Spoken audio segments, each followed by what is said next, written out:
on in. If you are shopping for a car now or in the next 12 months, I want you to type me in the comments. All right, so we know who we're talking to. And Instagram. All right, Instagram. I see Instagram log this out again because I switched from the screen. We're just getting used to this. But as you come in, if you are shopping for a car now or in the next 12 months, just type me. And I want to know, because I want to talk specifically to y'all. If you're shopping for a car, after that, that's fine. But I want to talk specifically to the people who are shopping now. Now, after you let us know if you're shopping, I want you to check in. Where we at? Where are we at today? Let me know where you are in the country. I like to do a roll call, check in. Where are we at in the country? Good to see you, Calvin. Good to see you, Catrella. Good to see you, Charlicia. Steeler Nation, St. Louis in the building. I see you. Okay. Hold on. Let me go here. TikTok. All right. Where y'all at? Let's. Okay. I see Dallas, Texas. I see Tampa. Hold on. I'm trying to see Chicago, Illinois, VA Beach, Utica. I see you. Check in. Where we at today? Where we at this afternoon, evening, morning? Come on in. All right. We got the whole country on here. And we got the whole country on here. All right. I want to welcome y'all to Car Q&A with me, Deshone the Auto Advisor. As you come in, if you could spend a minute or two with us, 5-10 minutes, an hour, you're going to get a lot of value out of it. We're getting ready to do some rapid fire Q&A. And we're going to be answering all types of questions about car shopping and what you need to know to make sure you're saving thousands on your next car and every car you get after that. So as you come in, if you're not subscribed, if you're not following, you will benefit from hitting that follow button. You will benefit from hitting the subscribe button, because we're going to be doing this live show pretty regularly to make sure that you guys have access to all the information. So before we get into Q&A, I want to give people time to come in. I also want to finish up the housekeeping. My new digital book, Car Shopping for People That Hate Car Shopping, is now officially released. We are doing a 75% off sale. It's normally $97. It's a digital book. It has links to videos. It has links to my scripts. There's no guesswork in this, y'all. I want to give y'all a process that y'all can use for the rest of your life without having to worry about, I want y'all to be able to guarantee your success. So if you're on Instagram, you can go to the Instagram bio. You won't leave the broadcast. Get your 75% off, because it's only available for a few minutes at 75% off. TikTok bio, and then Facebook and Instagram. Y'all can go to deshonsbook.com, or you can scan the QR code. So let's go. Let's get your questions going. I want y'all to enjoy using that book. Get your 75% off and enjoy not reading it, enjoy using it. All right. So let me see. Let's start bringing in some comments. Where's our first question? Do I have to get financing? Oh, by the way, in a few minutes, y'all, I'm going to be giving y'all a very, very deep look into a game that's going to help you understand leasing versus buying. So in about 5-10 minutes, we'll start that game, and you're going to love it. You'll never be confused on whether leasing or purchasing is going to save you more money after we play this.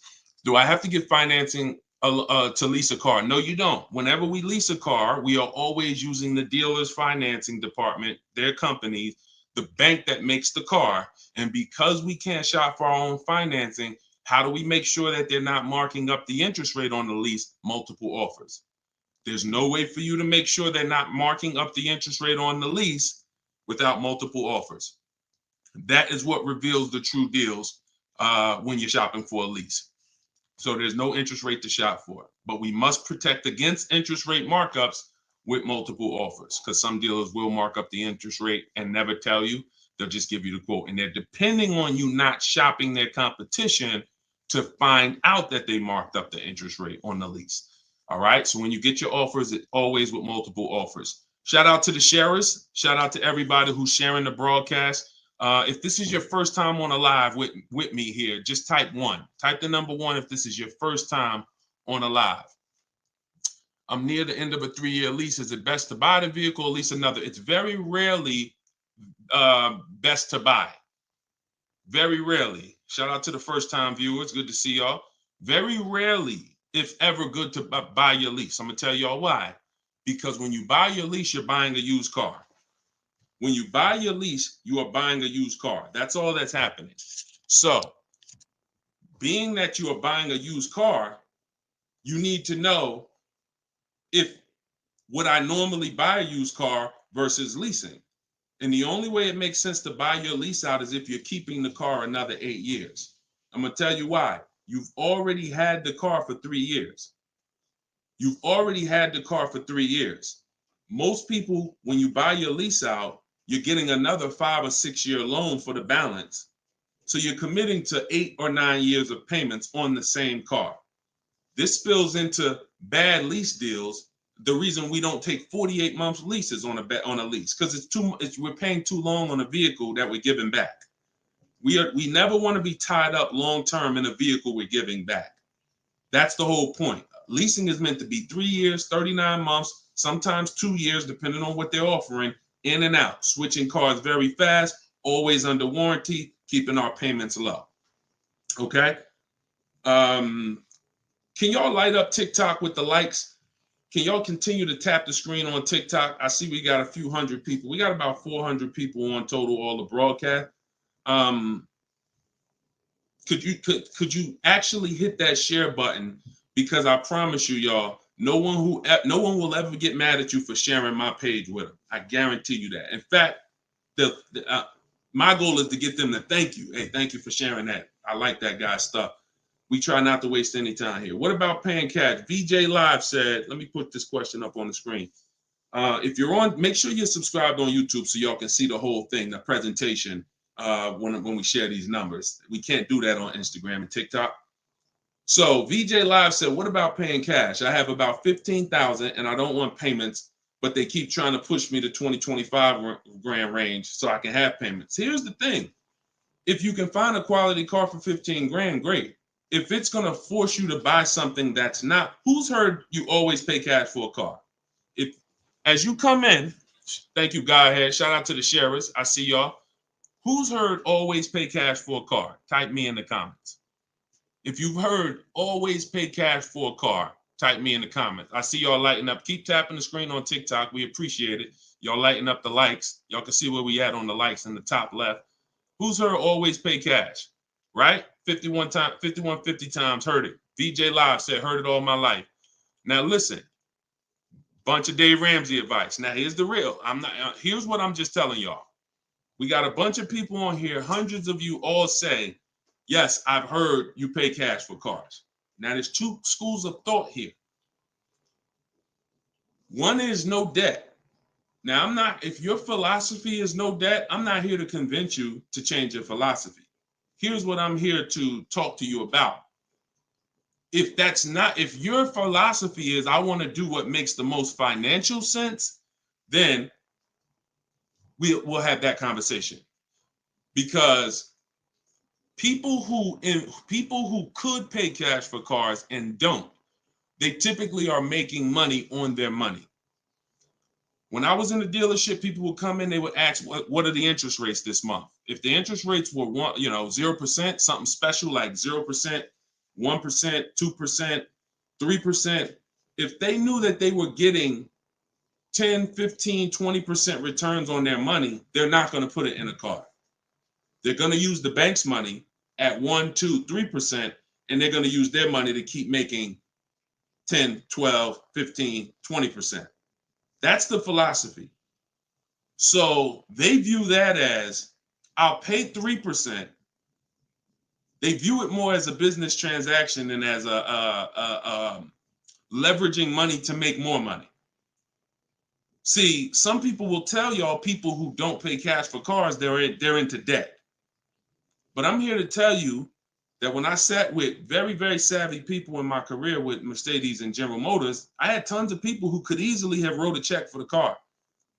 I want you to know that if your goals are to eventually get into making more money with your money, investing your money, getting 10%, 12%, 8%, trying to beat inflation, then you're going to have a problem putting your cash into cars.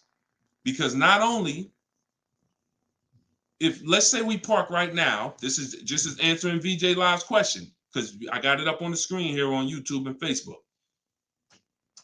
He's asking about paying cars. And many of you, as you sit on the show, you'll see, Dad, that's a similar question. Many of you will see someone's going to ask the same question you have. When we start seeing that we can actually use the bank's money for less, we're gonna realize that when you put $20,000 of your hard-earned cash into a car, that money cannot make you more money. That $20,000 that you just put in the car cannot make you more money. You have maxed out the value of that $20,000. It's in a car, you can't pull it out. You could refinance, but that's not happening. You're going to refinance and just get another loan. The point is, your money's in that car now. So had you had an opportunity to invest that 20 and make 8%, 10%, 6%, 12%, that's what the people who don't pay cash for cars, who are wise, are doing. I'm not telling you there's a difference. Look, I talk a lot about budgeting. I talk a lot about affordability. All through my book, I have systems and boundaries. The rule of 72 and the 10th birthday, how long of a loan you take, how much, when should the car be paid off? That's all in my book. You can get it 75% off, or you can watch my videos. I'm going to always teach it. But if you want it all in one place right here, get the book, 75% off. It's in my TikTok or Instagram bio.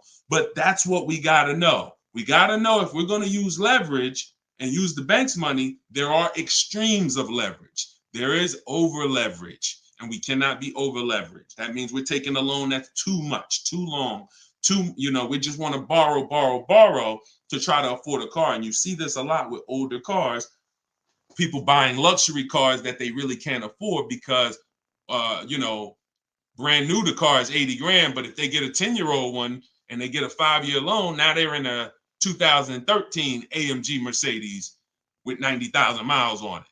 So that's the opposite extreme. Using leverage and loans to buy things we can't afford. But then the other opposite extreme is paying cash when we don't have to. Finding that balance between getting the car we want, getting the best car we can afford. Because you said, hey, I'm trying to find a car for 15 grand. I can't find it. They want me to spend 20, 25. Well, the name of the game is you better learn how to find if there's any cars out there for 15, you better learn how to find them. And you look everywhere, you look over all the marketplaces, and before you raise your budget up to 2025, we have something we do called the perfect budget. You got to go to 17 first. You don't go from 15 to 2025. You go from 15 to 17. See if I can find anything good for 17. Oh, I can't. All right, now I go to 19. And I have this calculator that's going to help you guys inside the book. It's called the Perfect Budget Calculator. You put in the money you have, you put in what you want your payment to be. It's going to tell you how much car you can buy. You put in your state, so we could have. How many times y'all walk in, right? And you're like, man, I want to spend 25 grand on a car, but you forgot to factor in taxes and the fees. How many times does that happen? Type ouch if you've ever dealt with that. Let's be willing to be honest. You had a budget in your mind. This is what I want my monthly payment to be. This is what I want to spend on the car. Next thing you know, you're a little over that budget, or sometimes a lot over that budget, and you're leaving like, all right, I see you, 919 Mike. Thank you. I see you, Mika Larkin. Shout out to everybody willing to be honest. See, in order for us to really make sure we don't make these mistakes, we got to be honest of the fact we've made them. So that's what we want to do. We want a budgeting system that tells us when we can. You spend any more than this, and you're going to be over your budget. You said you want a payment of $400 a month. That means you said you only got $1,000 to put down, or nothing to put down. Here's what you can spend on a car. And when you use this perfect budget calculator, you're going to never go over budget. Because honestly, y'all, we don't want to be anywhere near our top of our budget. We want to be shopping under our budget. That's where I want y'all. Under your budget. That's why I said if your budget was 15 and then your max might be 20, 25 with a loan, all right, we got to go from 15 to 17, to 17.5 to 18. We don't just jump to 20, 25. But we need a methodical system to do that, to help us do that. How do I get out of an upside down lease? Jose, you can only sell out of it. That's all you could do. You could sell out of it. If you, no matter what, y'all, who's in a car that they want to replace and they think they're upside down? They may have some negative equity. This is all in the book. I would really like y'all, the reason why I'm doing the 75% off, couple reasons. The book just officially came out, but I really want y'all not having to remember this. Yes, this live rebroadcast is going to be syndicated. So no matter when you're watching it, the information is going to be valuable and applicable. But I really want y'all to have the book so that you can actually reference the information over and over again. Thank you, B-Bad. Thank you for this info. Thank you, SJF Racing. So, all right.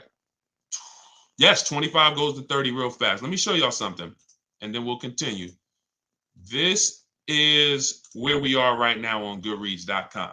We're rated 4.94.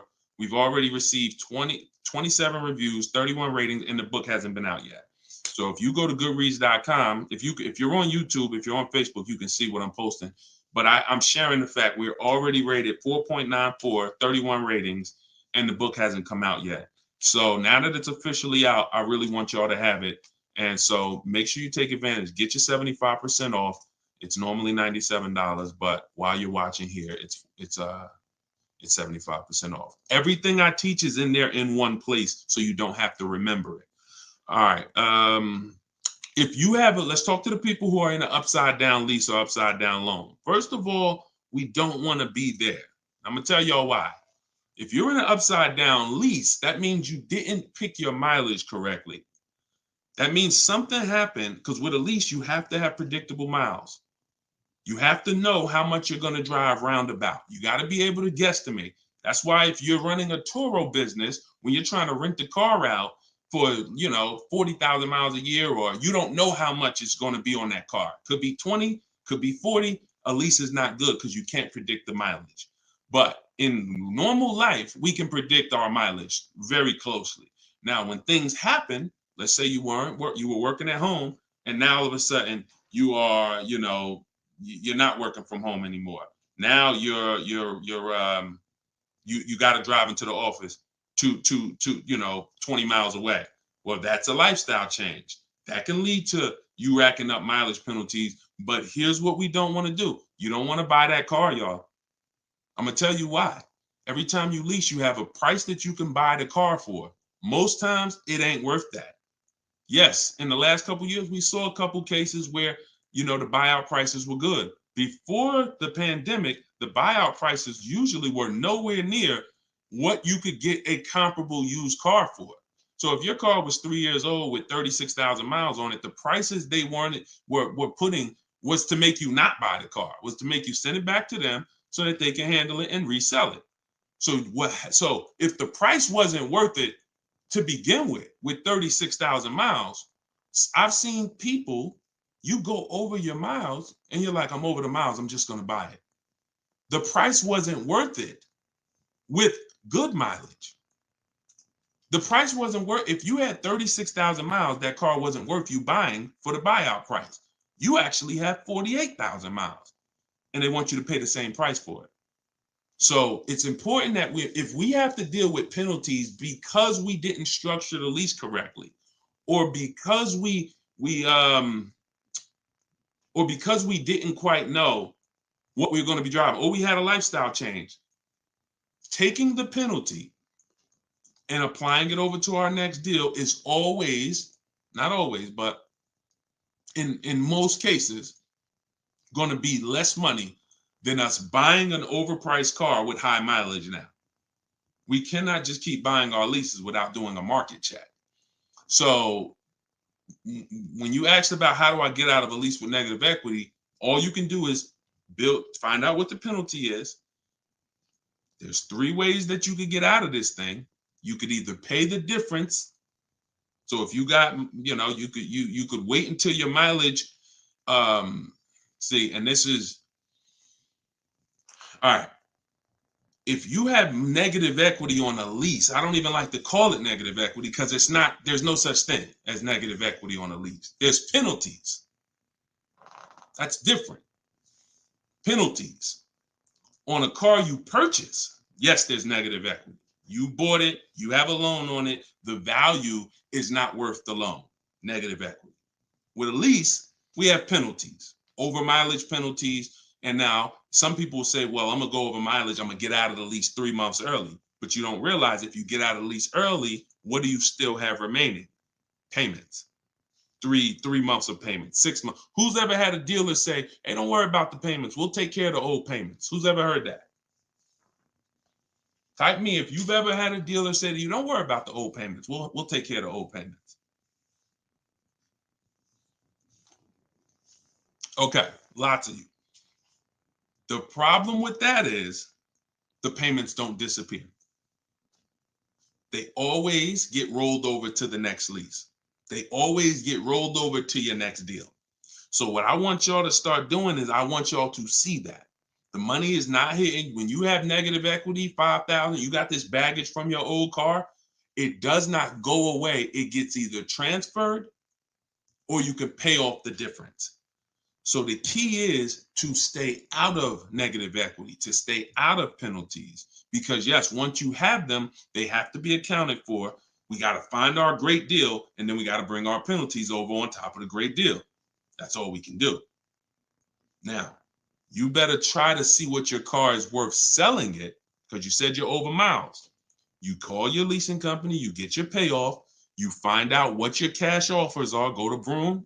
Vroom's out of business. Sorry, CarMax, Driveway, Carvana, AutoNation, and Kelly's Blue Book Instant Cash Offer. You can go to Car Guru, Sell My Car Too.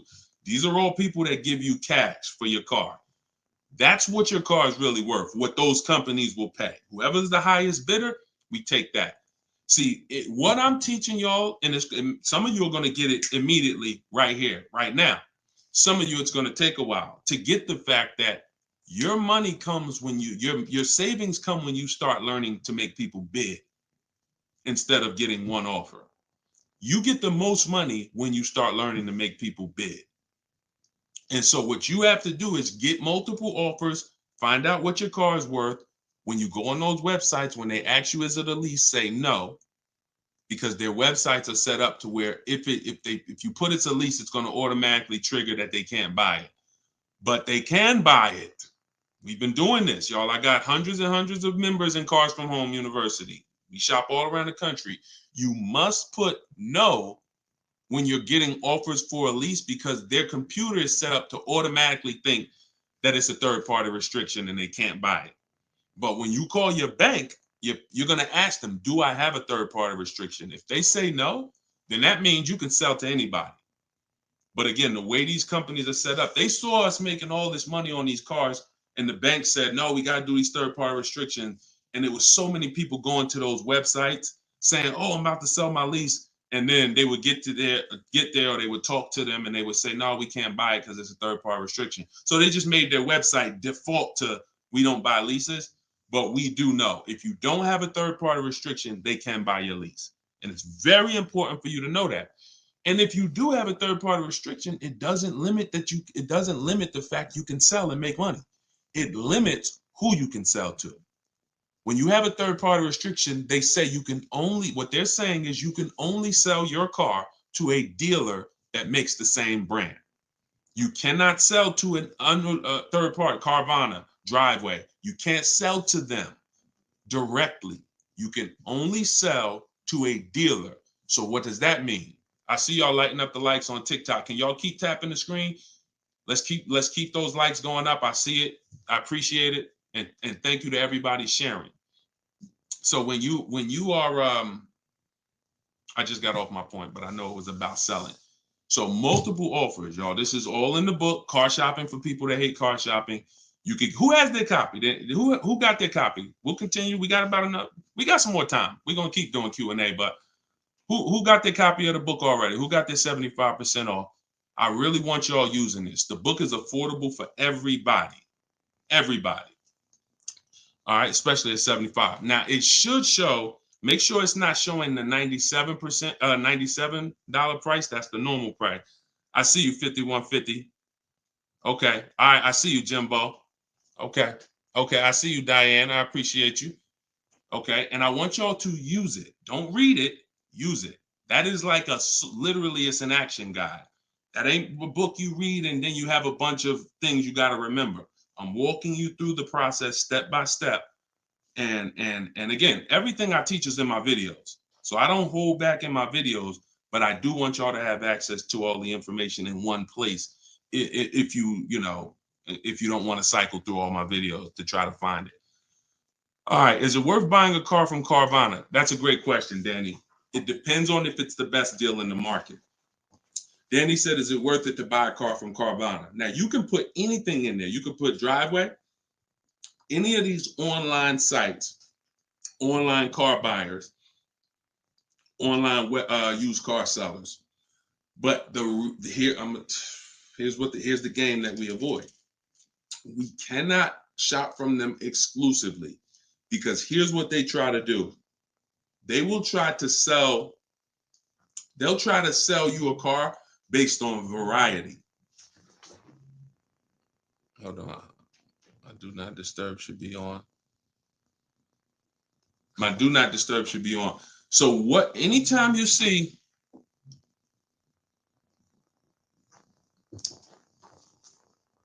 hold on one second. I keep getting a call and I don't know why it always does this. I don't want to lose the people on Instagram. Hold on, Instagram. We got you. All right. We should be back on Instagram now. Okay. So most times, especially when we're selling our cars to these people, you got to realize we sell our cars to Carvana, to Driveway, to all these companies because they pay more than dealers on average. If they're paying more than dealers on average, they're usually not the lowest price. When they're selling the cars, they're usually one of the highest. You can't pay people more than dealers and then turn around and sell for less than dealers. That could be part of the reason why Vroom went out of business. But whenever we shop for a pre-owned car, Carvana is always on the list. Whenever we shop for a pre-owned car, CarMax is always on the list.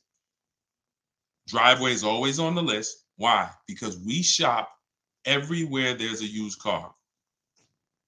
You may have been trained to shop local with used cars or to shop I only go to Car Gurus. Then you're missing the stuff that's on cars.com. You're missing the stuff that's on carfax.com.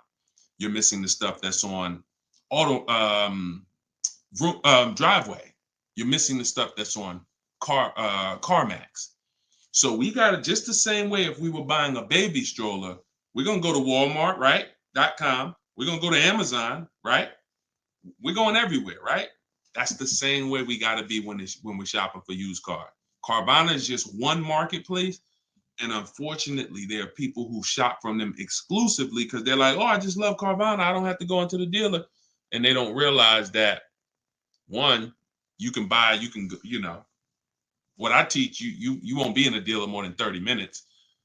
And also, if I'm not checking their prices, I'm going to overpay. And I'll literally have I didn't have to go to a dealer, but I got a car in my driveway that I could have got for $5,000 less if I just shopped around the right way. I did just mention Auto Trader. Auto Trader's on our list, Alex.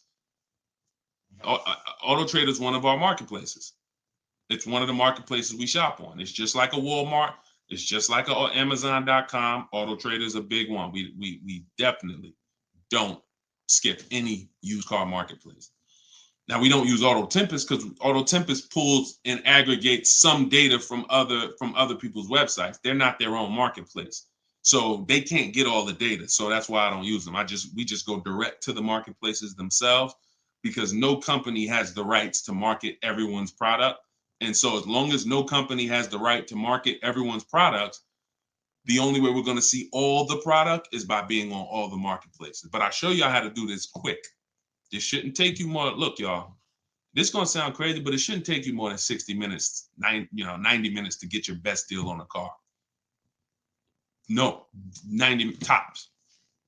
Tops. Not only do I want y'all saving thousands, I want y'all to save time. Deciding what you want shopping, test driving, that takes time. That's fun. Getting the deal, that should not take you more than 60 to 90 minutes when you learn how to get bids. Okay. And the more you stick around, the more you use what I teach, you're going to make deals and save more money in like less time. I don't want to spend more than 60, 90 minutes getting my car deal, and I don't. All right. Ivan said, planning to get a new car ASAP. What are the steps to prepare that you would suggest? Well, first thing is to know whether you're buying or leasing. Let's go into this game. All right, let's go into this game. Thanks for reminding me. Now let's this is a game that I've done this on in some master classes. This is also in Cars from Home University, my video library. So what I want to show y'all is I want to show y'all this game I like to call Who's Winning. Okay? This is why. Now listen, we get ready to make some people mad at some people. I don't want y'all to get mad, but once y'all see this, y'all are gonna be mad at some people who taught y'all bad information about leasing, and it's cost y'all money. This is always step one. Now I'm getting calls from Facebook. How could this is so weird. I don't get how the heck I have my phone on do not disturb and I'm still getting calls. That is so weird to me. Got to figure that out. So bear with us, Instagram. Instagram is always the one that has to bear with us, you know. But all right, so this is what we're doing here. And look, go to YouTube or go to Facebook and watch the rebroadcast. Rob Rue said, "Where do I purchase the book?" Everybody who wants to purchase the book and get the 75% off, if you're on Instagram or TikTok, go to my bio, click the picture of me, go to my bio, you'll see a link, and then you'll see 75% off. Grab it. You won't even leave the broadcast, so you don't have to worry. You'll be right here. You'll still be able to hear me. And then if you're on YouTube, or you can go to deshonsbook.com. If you're on Facebook, go to Deshon's Book, or you can scan the QR code. So what we're about to do, I'm going to ask y'all a question. We're going to go down the road and we're going to compare two different people here. People who buy a car and people who lease. This is step one. Before you think about how much you're getting how much you're going to pay, your budget, any of the things, do I have down payment? Before we think about any of that, I want y'all to know what the most important question is. That's leasing versus buying. So on this screen, I'm comparing a person who leases and got a brand new $40,000 Jeep Grand Cherokee 2024. Now, I want y'all to look at this if you're on Facebook and Instagram. If you're on Facebook or YouTube. This person with a good lease deal is paying $500 a month. $500 a month for a brand new $40,000 car. Now, the person who purchases, some of y'all know every $5,000 on a loan is about $100 per month.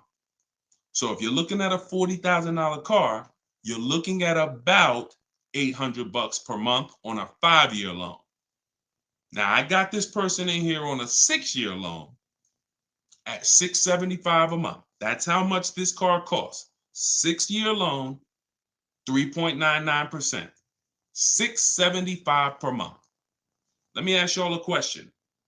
Looking at this screen, who's winning so far? Two people drive off the lot in a brand new Jeep Grand Cherokee. They have the exact same vehicle. One is white, one is gray. One person's paying $500 a month. They're leasing it. One person's paying $675 to buy it. $675 for 6 years. Who's winning, the lease or the purchase? Put L or P. We're just talking about, literally, we just drove off the dealership. You sitting in this car next to me. We got the same truck. I'm paying $500 a month. You purchased it. You're paying $675. Who's winning? The lease. Exactly. If you're saying purchase, you're missing it. You and me are in the same car. I'm leasing the same car as you for $500 a month. You're paying $675 a month. Same exact car. Who's winning? Exactly. See, Rob, and these are the things where we can't look. There is no, the purchaser is not winning. It's not no. It depends. We have to go straight up. We have to go straight up by the numbers. See, that's where we lose at. We lose with all of this subjective, oh, well, it depends on how we look at it. No. You're driving a 2024 Jeep Grand Cherokee.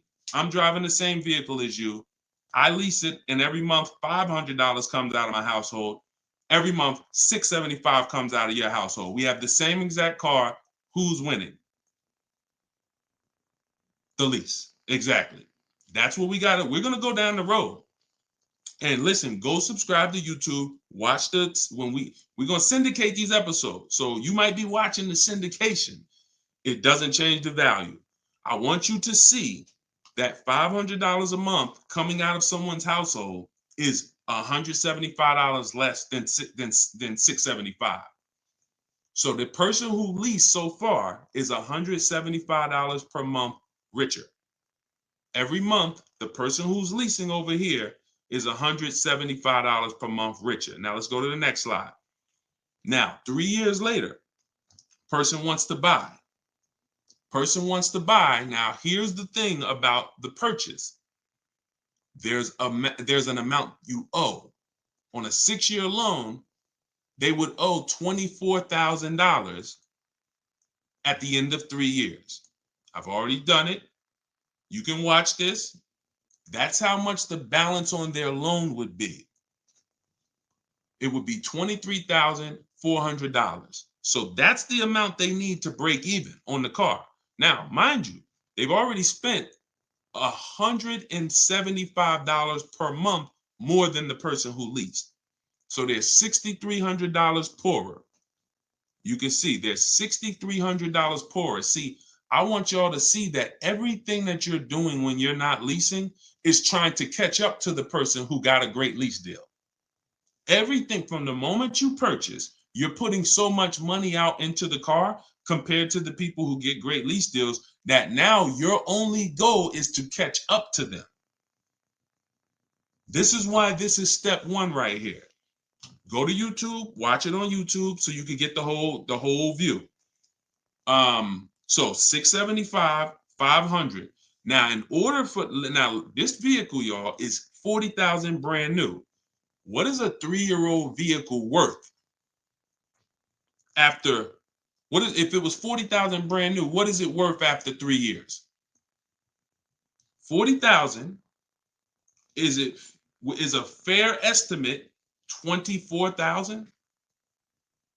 I tried to look at what I believe a fair estimate is for a 3-year-old vehicle resale value. If we purchase a vehicle for $40,000 in 3 years, when we go to trade it, 36,000 miles, is it fair that vehicle, a fair estimate is about $24,000? You're not getting 28. Let's be honest here. We're not buying a vehicle for 40, coming back and get 28 3 years later. So here's the problem. When we get 20, you're not getting 28. And don't let the last 2-3 years of having high resale values confuse y'all. Don't do that. You will destroy yourself. You don't want to. There is no class, Solomon. There is no class. This is the class. Just tune in and lock in. Like, this is serious financial education that is going to be simple if you just focus on it. If you buy a vehicle for 40, the average that you're going to see that vehicle when you go trade it in is you get about 24 on. That is going to be a good cash resale value. And that's what happens to most people. And as you can see, they still owe, if your vehicle's only worth $23,400, I mean, if your vehicle's only worth 24, but you owe 23,400, you're breaking even. This is nothing. Like, I've already spent so much more than the person leasing. And now when I go to trade my car in, I'm not even able to get enough money to catch up to them. I'm not able to I'm $6,300 behind the person who leased when you purchase, and I'd have to get all that money back to make it worth it to have bought. That's why, y'all, when you buy your cars and trade in, you notice how much you always worry about how much you're going to get for the car. Y'all notice that if you're a person and you buy your cars and you keep them 2, 3, 4, 5, 6 years, you notice how you're always worried about, man, that's all you're giving me for my car? That's all you're giving me? Nah, you got to give me more than that. You know who doesn't worry about that? Keepers. Anybody in here who buys a car, keeps it till the wheels fall off, you never worry about what the car is worth, right? Because you're using all that value. That's what we do when we purchase. But here with a lease, you're always behind. If you purchase a brand new car compared to a person who leases, you're always behind. You can't catch up with them. You're paying too much money. So this is an intro. We didn't even talk about the fact, what if the person has an accident? And I really like wish that y'all could see this on YouTube. And can y'all see the screen on Instagram? I don't know. Are y'all able to see the slides on Instagram? I don't know what view y'all have on Instagram, but we're not talking about if the person has an accident. If the person has an accident in the car that they own, you lose two grand of your value. So the buyer is always behind. Now we can go down the road. When we go down the road, you'll see that eventually the person starts catching up, but it's only after 8 years. You can't catch up to somebody who's paying $175 a month less than you to drive the same car as you. That money just keeps adding up. And we were taught that we're supposed to purchase, but only if you're long term. That is when you purchase. 8 years, nothing more. All right, so I got to see how I'll probably try to do this and go deeper when I can get some. It's hard to do it because they can't, everybody can't see it. So just watch the replay of it, and you'll be able to see it. But this is the difference, y'all. Queen Mama said, "I'm a keeper and I need to break. I need a break from car payment." See, but let me ask you. Can I ask y'all a real question? Why are car payments the only payments we need a break from? Let me ask y'all a very real question, because car payments we need a break from, but we're okay with cell phone payments. We're okay with insurance payments. We're okay with car insurance payments. We're okay with, this is like a cost of living. And I don't have a problem when it comes to financially, I want to pay cash for a car, and I'm just going to keep my debt down, and I'm going to make sure that, the interest rates are high right now, so I'm not going to look to borrow. I'm just going to pay cash. That's fine. Paying cash as a savvy move is like, the bank's money is too expensive. I'm not invested. I'm not investing my money in anything. I'm just going to pay cash. But why are car payments the only ones it's the only payment we look and say, well, I want to avoid that. We don't do it with houses. We don't do it with anything else in life. And sometimes it makes us get a bad car because we like, oh, I'm just going to save up $8,000. I'm just going to say. Meanwhile, if we knew how to properly structure our deals, we can get the best car for our budget, under our budget. Because y'all know all cash is saved up payments, right? All people be like, oh, I'm going to pay cash. If you save up $20,000, that's just a bunch of saved up payments. Yeah, she said, I'm tired of house payments too. I understand. And again, if we have the cash and we can go and we can look, I'm going to teach you how to pay cash for cars if it makes sense. And if you have cash, that's great. We got to make sure we get the best price on the car. But at the same time, you need to know when it doesn't make sense to pay cash. If they're doing 0% financing on the car you want, why wouldn't we use the bank's money at 0% and let our money continue to make money, or continue to keep our cash free? So again, because there's nothing to justify it. There's nothing to make it make sense. Oh, I don't want car payments. I don't want any of the payments that I have in my life. But my goal is to get the best the best out of what I'm paying for. But yeah, it's a lot that goes into it. You got to make sure that those that's why, y'all, we got to shop below our budget. I need a break from rent. Yeah, we got to shop below our budget. Look, when we let people talk us into cars that are above our payments goals, that are above our monthly expense goals, oh, now we get tired of them. But if your monthly budget was 500 and you went in and you left with a great car at 450, 425, you ain't really tired of that payment. You're tired of the payment, right? Like, you're tired of the payment that's 700 when you really didn't want to go above 650. Now you're like, dang, I'm paying 700 for this car. Dang, I'm getting tired of this. When you're under, you don't get tired when you're under your budget. You get what I'm saying? Does that make sense? Type I don't know, $, if that makes sense. We only get tired of payments when they're over our budget. When they're comfortably within our budget, we're never tired of them.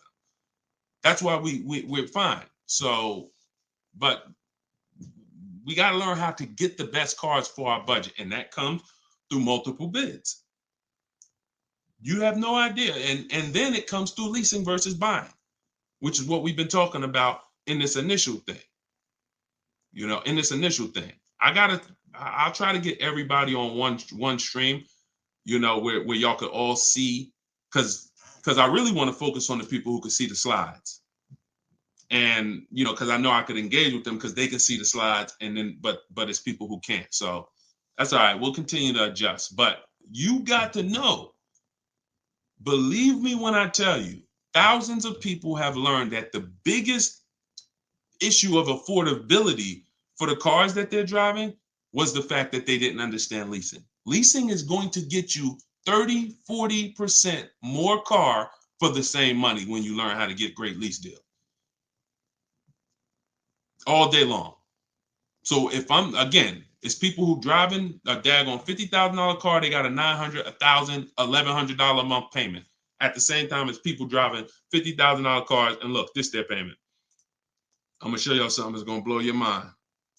You can't believe that this is a payment on a car. Right here, look.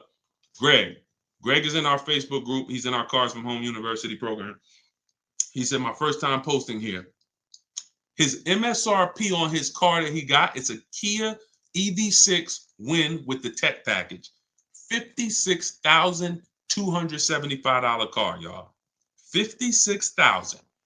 That vehicle, if he went in there and said, I want to purchase that, man, I'm not leasing nothing. How much is it? That vehicle is $1,100 a month on its best day. 5-year loan, $1,100 a month. If he stretches out the loan 6 years, maybe it's $1,000 a month. I don't ever recommend you go above a 6-year loan. When we get into structuring our deal, y'all gonna hear me talk about the rule of 72, 10th birthday. We don't ever want to go above a 6-year loan. It's very risky, and it's a sign. It's a sign of affordability. We can't afford the car. It's like a 40, 50-year mortgage. So the point is, if he walks in to get that car, he's leaving with a $1,000 car payment. Same car. Look at what he got, y'all. Shopping multiple offers. The dealer that won the bid, his payment is $527 a month. $527 a month. He gave him first month's payment, and he drove off. He said no other dealer came close. Some people may have shopped that car and said, Deshone, I was shopping a lease for that car. They was telling me it's $800 a month. Absolutely. That's normal, because the overpriced dealers that we don't buy from are going to take their shots. But in order for us to see that, wait, this car is not really $800. The best deal on this car is $527. We have to shop multiple offers. Now, it's not always going to be that dramatic, but I promise y'all, when y'all shop multiple offers, it's going to blow your mind. The best deal to the worst deal is going to be $3,000 to $5,000 different. And you're going to see that some of the dealers that you've trusted the most, that you've been buying from, maybe your family been buying cars from them, some of them may be the ones to take the biggest shot at you. So you have to shop multiple offers. But y'all see how there's no comparison to that deal Greg just got? $527 a month. Another person's driving the exact same vehicle paying $900. This is how, when y'all see these videos of that, people average car payment is $1,000. How? Because they don't understand leasing. They don't understand leasing. Once you understand leasing, you'll understand how these people are getting jammed up and how you may have gotten jammed up in a high car payment for a car that you might feel like, oh, I'm paying way too much money for this car. And then the opposite side is, if we are purchasing, we have to make sure we are getting the best price for the car and we are getting the best interest rate we can get. Does he lease to buy? No, we don't do lease to buys. We don't mix the two. Leasing is its own benefit. That's a great question. Great question. Let me put the banner back up for those of you who want to get the book. See, if you don't want to have to remember all of this, grab your book. My new book is called Car Shopping for People That Hate Car Shopping. It's digital, so you could download it, be literally using it in 2 minutes, and just go to deshonsbook.com. It's 75% off for our launch, and you can get your copy. If you're on Facebook or if you're on Instagram or TikTok, you could go right to my bio. Click the link in my bio, get your copy while it's 75% off. Price goes back up to $97, I think, after 30 minutes. All right, so your payment is over $1,100 now, and look, that means your loan is probably somewhere around 60 grand or more. Depends on how much it depends on what your term was. So if your payment was $1,100 a month, on a 5-year term, that's a $60,000 loan. That's about a $5,500 loan on a 5-year term. So you want to look at other ways to acquire that car. Is there a way that I could have been in this car for less money? Now, watch this, Gigaware, because he's being honest. My payment's is $1,100. If you are buying that car and your intention is to keep it, and that means your intention is to keep it for 8+ years, you're going to pay off that car, and then you're going to just, start to catch once you don't have a car payment, you can start to catch up to the person who leased, because the person who leases is always going to have a payment. That's the downside about leasing. There is no opportunity for you to pay off the car, and you don't want to. Again, it's not like when you're not keeping cars long enough, you're getting great lease deals. The goal is not to pay off the car. The goal is to drive the most car I can for the least amount of money. That's the goal with a lease.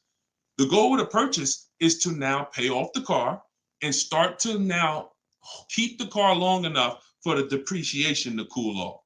Depreciation is the value that it loses every year. Thank you, Becky. Good to see you as well. Long time. Great to see you. So depreciation is the value the car loses every year. When you buy a brand new car, you lose 20% the first year. Then you lose 15%. Then you lose 15%. Then you lose 12%. Then you lose 10%.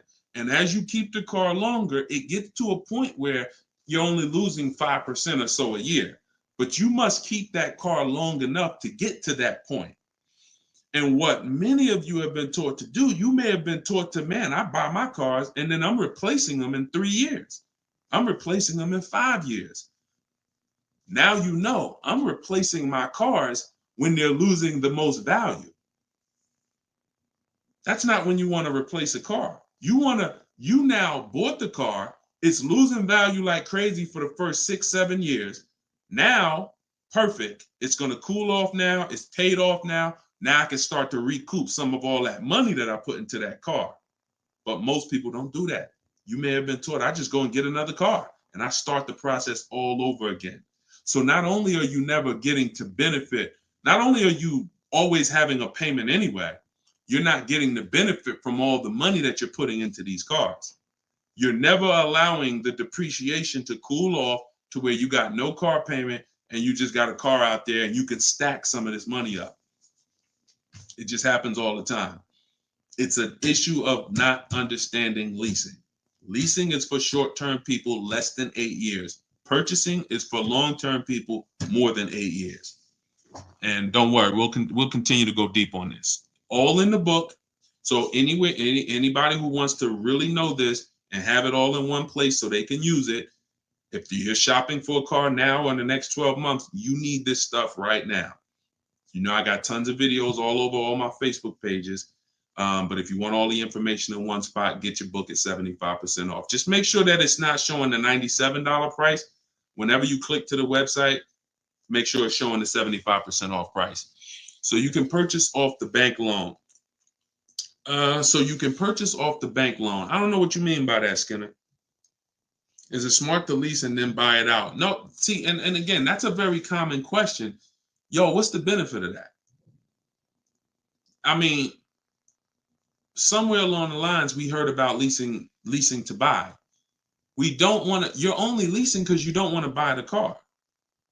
You're buying the car because you want to keep it and take care of it for the long run. I see you, Dr. Coop. Congratulations. She said, I got the book. Enjoy it. Use it. Don't read it. Use it. And, I really can't wait to hear your success story. There's no reason.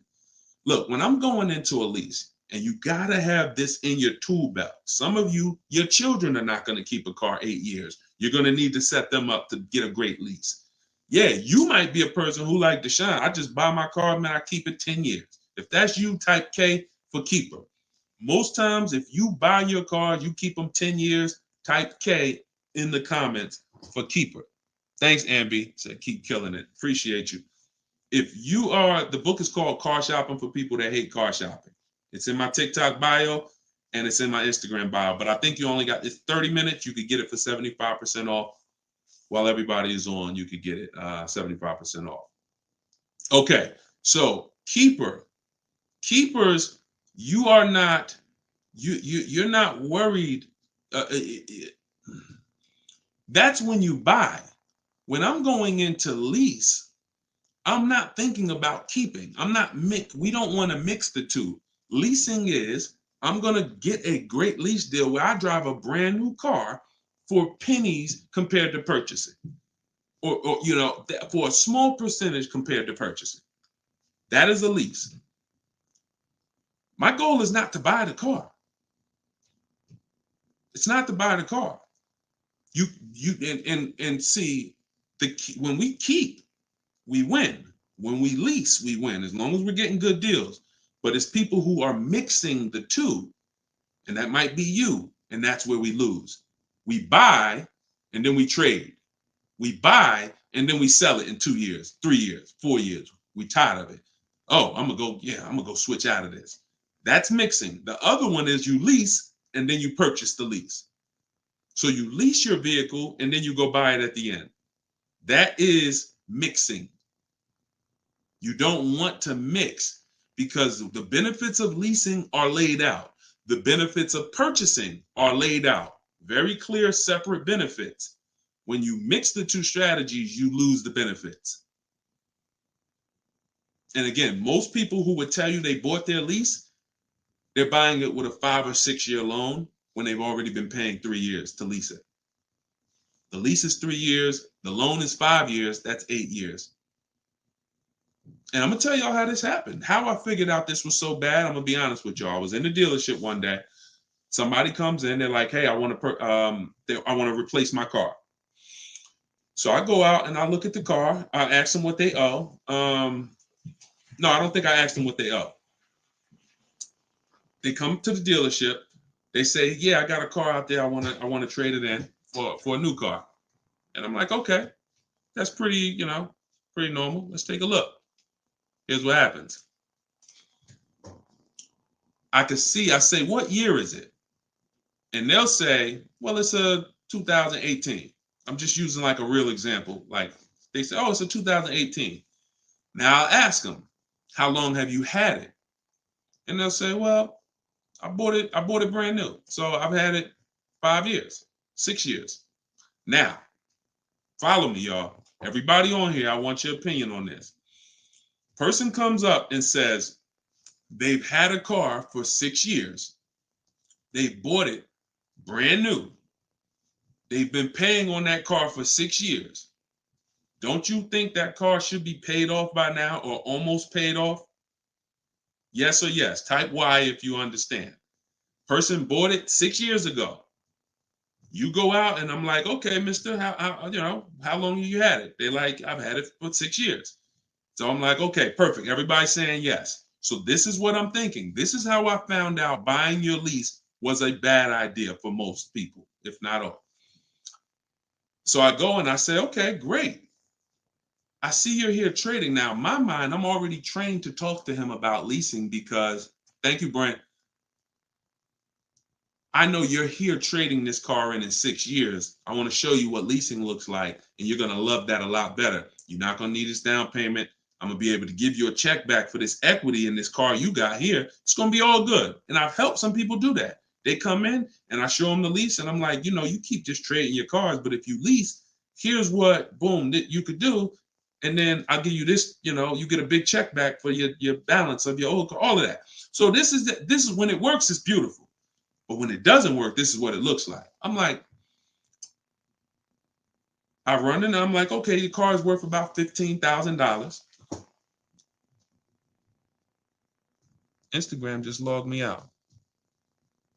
Instagram just logged me out of nowhere. I don't know what happened. Let's see if I could go back. All right. So now when it doesn't work, so I go out and I find, you know, the used car manager may tell me this car is worth $15,000, and I'm like, okay, perfect. It's probably paid off. Great. He's gonna get like a check back for like almost all that, and then he's gonna have a low payment. He's gonna love it. So I find out when I call the bank, I say how much you owe. He says, well, I don't really know. I call the bank. I'm like, okay, I'm calling for Mr. Jones' payoff on his, you know, such and such car. And the bank says, okay, yes, the payoff is $15,000. I'm like, wait, 15,000? How could he still owe 15,000? This doesn't make sense. I look at him and I say, the bank is saying you still owe 15,000 on the car. And I'm like, he's like, yeah, okay, yeah, I didn't know how much I had owed. I said, wait a minute. Didn't you tell me that you had this car since it was new? Yeah, and you told me you had it for 6 years? Yeah. How do you still owe? And he said, oh, I leased it first, though. What I did was I leased it for 3 years, and then I had bought it at the end. And I'm like, there we go. That's the problem. You leased it for 3 years. Most people, when they're buying their lease, they're going to put a 6-year loan on it, which means 6 years later, from the day you bought it, from the day you originally leased it, 6 years later, you've been making payments and you still have 2 more years of payments left. That's actually, I'm wrong. That's 9, 3 years of payments left. Happens all the time. So I literally, y'all, smart people on here, you'd never take a 9-year loan, right? Type never. You never take a 9-year loan. If you're enjoying, please subscribe to the YouTube channel. If you're not subscribed already, we still got probably 400 or 500 people on here throughout all the platforms. If you, whatever platform you're on, make sure you're following us, because this is the stuff we do. You would never, right? You would never take a 9-year loan. But the same adamant, we're adamant we'd never take a 9-year loan. We got to see every single time. Thank you so much. I appreciate the gifts on TikTok and all the platforms. We got to take every time we hear about buying our lease out, unless we're going to pay cash for it, which is another discussion. But most people are not. They're going to take a 5 or 6 year loan out. So as soon as you hear lease to buy, as soon as you think lease to buy, I want you to think 8 or 9 years of payments on the same car. That's why it's a bad idea. That's why it's a horrible idea. Okay? Now, if you are comparing, we had somebody in our group yesterday who was asking about buying his lease out because he's going to give the car to his parents and because they're going to keep it long term. And the value of the car compared to the value of a similar used car is a great deal. That's different. Buy it. Because all you're doing when you're buying your lease is you're buying a used car. It's your car. I used to help people buy their lease. Hey, they come out of the office. We switch the plates because we got to re-register the car. And I'm like, okay, so how was it? Now, they just signed up for a 5-year loan, 6-year loan on a car that they've already been in for 3 years. They're not really excited about it. You know, I've had the car for 3 years. At least when you go buy a used car, you're excited about it. You're excited. Oh, nice. It's new to me. But when you buy your lease out, you're not really excited. Thank you, man. Y'all going crazy with these gifts and everything. I appreciate it. So these are the things, like what I want y'all to have, as long as you stick with me and you learn what I teach, you're going to have clear boundaries that you operate in that always protect you. That's the name of the game. There's clear things I do. There's clear things I don't do. I know I have rules. I have boundaries. And what I want y'all to get familiar with is the 8-year rule. The 8-year rule is the first rule. It says if you're not keeping your car 8 years, you should not be buying it. You can't outlive the depreciation. You cannot outlive the depreciation compared to someone who purchases. Now, it's too much to go deep on right now. We'll go deep because I know some people thinking, oh, Deshone, but if I pay cash for a brand new car, I'll pay less overall. Yeah, but if you pay cash for a brand new car, you're still laying out all the money. You're still laying out all the money and you're still trying to get that back. You're still, oh, I paid 30 grand, 40 grand, 50 grand. Do you understand that a person who leases that same car, what would you rather be? Big dog who thinks you're big dog because you're going to write a $50,000 check, or a person who comes in and says, I'm going to get that car for $500 a month. Do I want 50 grand coming out of my bank account going into a car, or do I want $500 every month? It's much more, it's a much more pleasant feeling to give a bank $500 every month to drive their $40,000 car than it is to say, okay, you want this $40,000 car, then you come give us a check for the whole amount and the taxes and everything. Now I'm taking the check out, boom. And again, there are situations where that's right, but I want you may have been somebody who's like, yeah, but I don't think it's right for me. And that's okay. That's okay. I'm not one of these people that's going to make y'all feel like you are wrong by using leverage and learning how to creatively acquire cars where it's a little bit of money coming out of your bank account every month versus what people have told y'all and how you should be buying cars. Thoughts about leasing luxury vehicles. It doesn't change, Dr. Doctober. That's a great question. He said, what are your thoughts about leasing luxury cars? Same principle, 8-year rule. I don't care whether you're leasing a G-Wagon, whether it's a Bentley you're looking at, whether you're looking at a Toyota Corolla, the 8-year rule is what applies. Because the 8-year rule takes into account the depreciation. If you look and say, that's a car I'm keeping for 8 years or more, you buy it. If that's a car you're not keeping 8 years, you're going to see you'll pay thousands less and drive a better car leasing it, even if you try to buy it used. So I'll need more than one broadcast to really go deep on this. I'm just getting familiar with how to use all of these tools where I can show you all stuff. But we'll continue to go deep on this. This is not a subject. If you've gotten years and years of bad advice, it's not always. Some of you get a breakthrough immediately, and some of you it takes more time because again, it's been beaten to your head, and people with loud voices who shout tell you this is what you do, or you never do this, or you always do it like this. You know, like who's heard somebody say never buy a used car? I mean, never buy a new car, always buy used. Who's heard that? Type of U for used. If you were taught you always get a used car, you should never get a new car. Who's taught that? And we got a couple more minutes. We'll stay on. We'll do some more questions. As long as y'all continue to share the broadcast and continue to stay tuned in, I see we still got hundreds of people on. Then we'll continue. All right, now let me tell you how. See. You either have to teach something that works for everybody, or what you teach will mess people up.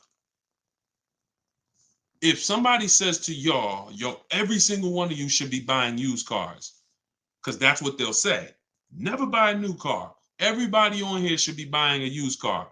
So that means you think everybody in the country should be buying used cars, right? Yeah, absolutely. Nobody should buy a new car. Nobody in this whole country should buy a new car. Like, no, always buy a used car. Okay, perfect. So let's just say if you had your wish, everybody in the country will be buying used cars, right? Because that'd be better for them, right? Yes, if I had my wish, everybody would be buying used cars. Then here's my question. How do they become used cars then? How do they become used cars if everyone is buying used cars? I want y'all to think about this.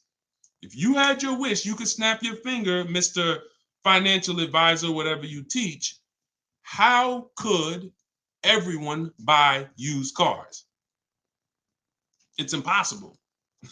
The cars come in new. They don't just, so if everybody was buying used cars, what's happening to the new cars? They're just sitting there. And then, so that's not a practical solution. How do we acquire? Who should be buying brand new cars? People who are going to lease them, and people who are buying new cars, who want to purchase, keep long term, and you could afford new. That's only if some people say, Deshone, I want to buy. I'm not leasing, I want to buy. I keep my car, but should I buy new or pre-owned? That depends on budget. That depends on, unless you want one specific from a year, sometimes it'd be like, oh, I want this special year. But if it's a case of, you know what, I can afford both. Should I buy new? Should I buy pre-owned? That's a matter of budget and preference. If I could afford a new one and I can keep it long enough to outlive the depreciation, then I'll buy new. But if I can't afford to get a quality vehicle for my budget, then I'll buy pre-owned. And some people want to treat themselves. Some people like, I only get a new car every 10 years, Deshone. I'm going to get something new. That's fine. That's fine. As long as it's long term, because time heals all wounds. We killing the likes on TikTok too. I appreciate everybody tapping the screen. Y'all still running the likes up. Appreciate it. Shout out to the subscribers. If you haven't subscribed to us on YouTube yet, please, we invite you to subscribe. This is what we'll do. You'll get notifications of when we live, so you can make sure you tapped in. I see you, Barbara. She said, I just bought the book. I appreciate everybody who got the book at 75% off. This is the launch. I'm excited. As y'all saw earlier in the broadcast, we're already rated 4.94 on Goodreads.com. We got 31 reviews. That book, Car Shopping for People That Hate Car Shopping, has been really changing people's lives and the way they shop. It's a tool. It's not something you read. It's something you use. So get your copy at deshonesbook.com, 75% off, or you can scan the QR code, or if you're on Instagram or TikTok, just go to my bio. And as long as you're seeing this, you still should be able to get it at the 75% off price. And it's immediate download. So, and you'll see as you read it, there's a reason I had to make it a digital book. I couldn't print it because it links to videos, it links to docs, I got scripts that it links to. There's no way I would have been able to do it printing the book. And then also, sometimes I need to update stuff, like Vroom went out of business 2 months ago. If I would have printed the book, now Vroom is, I need to be able to update real time when something happens, and I couldn't do that with a print book. I didn't want thousands of print books out there, and then something changes, and now I got to tell people, oh no, you got to get volume 2 now. You know what I'm saying? Thanks, Angelina. All right, so Dr. Coop says, I have a paid off Toyota. I don't want to trade it. Should I have a down payment? You don't need, look, if you can find a deal on the vehicle you want below your budget with no down payment, then do it. You said you have a paid off Toyota. You don't want to trade it in. Now, here's what I ask people. You put the vehicle to use, because if you're going to go and get another vehicle, then you're going to be paying for that vehicle. You don't really want, the only people I recommend have an extra vehicle is if you're a high mileage driver. Who's a high mileage driver? You're driving over 20,000 miles a year. Over 20,000 a year, type HM for high mileage. These are the only people that it benefits you having a paid off car like this. So sometimes it's worth it to buy your car, pay off the first car. And here's what I like. All right, so we got a lot of high mileage drivers watching right now. So I have a strategy in the book, and what you'll hear me talk about is really 2 routes for high mileage drivers, so that y'all can stop having all this negative equity when you come in to replace your vehicles. What typically happens with high mileage drivers, and the reason I suggest to them 2 cars, 1 car payment, is because they're putting so many miles on their vehicle, but your loan is a normal loan. Your loan is a 5-year loan or a 6-year loan. Those loans are made to go down for the normal or average driver. And even the average driver is going to have negative equity on these loans in the short term. So when you are destroying the value of your car because you're putting 20,000, 30,000 miles a year on it, it's going from being worth 20 grand one year to now it's worth 12 grand the next year because you put 30,000. You're destroying the value of it, but the loan that's attached to it is not moving. This is the indicator that the loan and the purchase price or the value of the asset is totally unrelated. They're unrelated. They don't matter. That's why you have to make sure you get a good price on the asset. You can't just pay attention to what is my loan doing, because your loan doesn't tell you what you're really in the car for.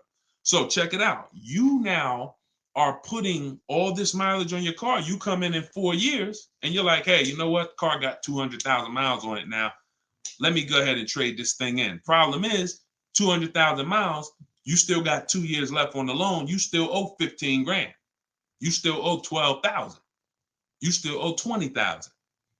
And you are now seriously hurting your value, your next deal, because all that baggage you got to come to this next deal.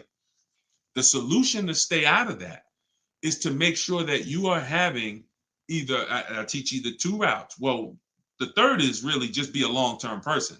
You could drive 30,000 miles a year. And if I'm a long-term person, I'll just have 300,000 miles on my car in 10 years. And then I just go switch it. It's keepers here that's long-term people, high mileage drivers, and they get their car. That thing got 250,000 miles. It's mostly highway. And in 8, 9, 10 years, they go and they replace it. No need to lease. Again, continuing theme. Long-term, don't think about leasing. Because some people who just tune in and they catch a brief, oh, is this so everybody should lease? No. That's what I'm trying to tell y'all. Long-term people, long-term purchase, you buying a car for your kid in college and they're like, yeah, I'm going to keep that thing for 10 years, man. You know I'm boring. Great. But most kids are not. They're like, hey, when I get my job, when I turn 24, I'm probably going to want something different. So if you're not a long-term person, you should be purchasing. But I mean, you should be leasing. But going back to the high mileage, y'all, this is how it works. The 2 strategies for high mileage drivers is to have one separate car. You pay that thing off. And now that becomes your mileage car. And you go and lease a nice car. This is beautiful. This prevents you from having 2 car payments. And this allows you to have a nice car that you're not destroying. So you pay off that first car. If you're going to go this route, your first deal is a purchase, because you're going to get that first car, pay it off, could be new, could be used, but it must be quality. Pay it off. And as soon as that car is paid off, now I go lease my nice car. So I might be putting a high mileage on that first car I'm buying, but once I go lease my nice car, now I got a payment over here. My nice car is over here. And this is when I take out to dinner. This is when I want to go out and have a good time. I don't want a car that I'm just always putting, 30,000 miles a year on. Now I split it. And this has allowed so many high mileage drivers to continually be able to predict what they're going to put in these cars, because now they can't. You cannot predict how much y'all are spending on these cars, high mileage drivers. Y'all are losing so much on resale value. Your loans are just so high and they're moving slow. You don't know how much you are losing, but I break it down for you. It's thousands. You can't destroy the value of a car and then go trade it. It follows you. So that's one strategy. Second is a high mileage lease. Second is straight up. First time I experienced this, I had a guy came in and he was bringing back a lease with 75,000 miles on it. And I asked him, I said, man, I didn't even know. And that's my ignorance. I was selling cars and I didn't even know that was available. And I said, let me ask you a question.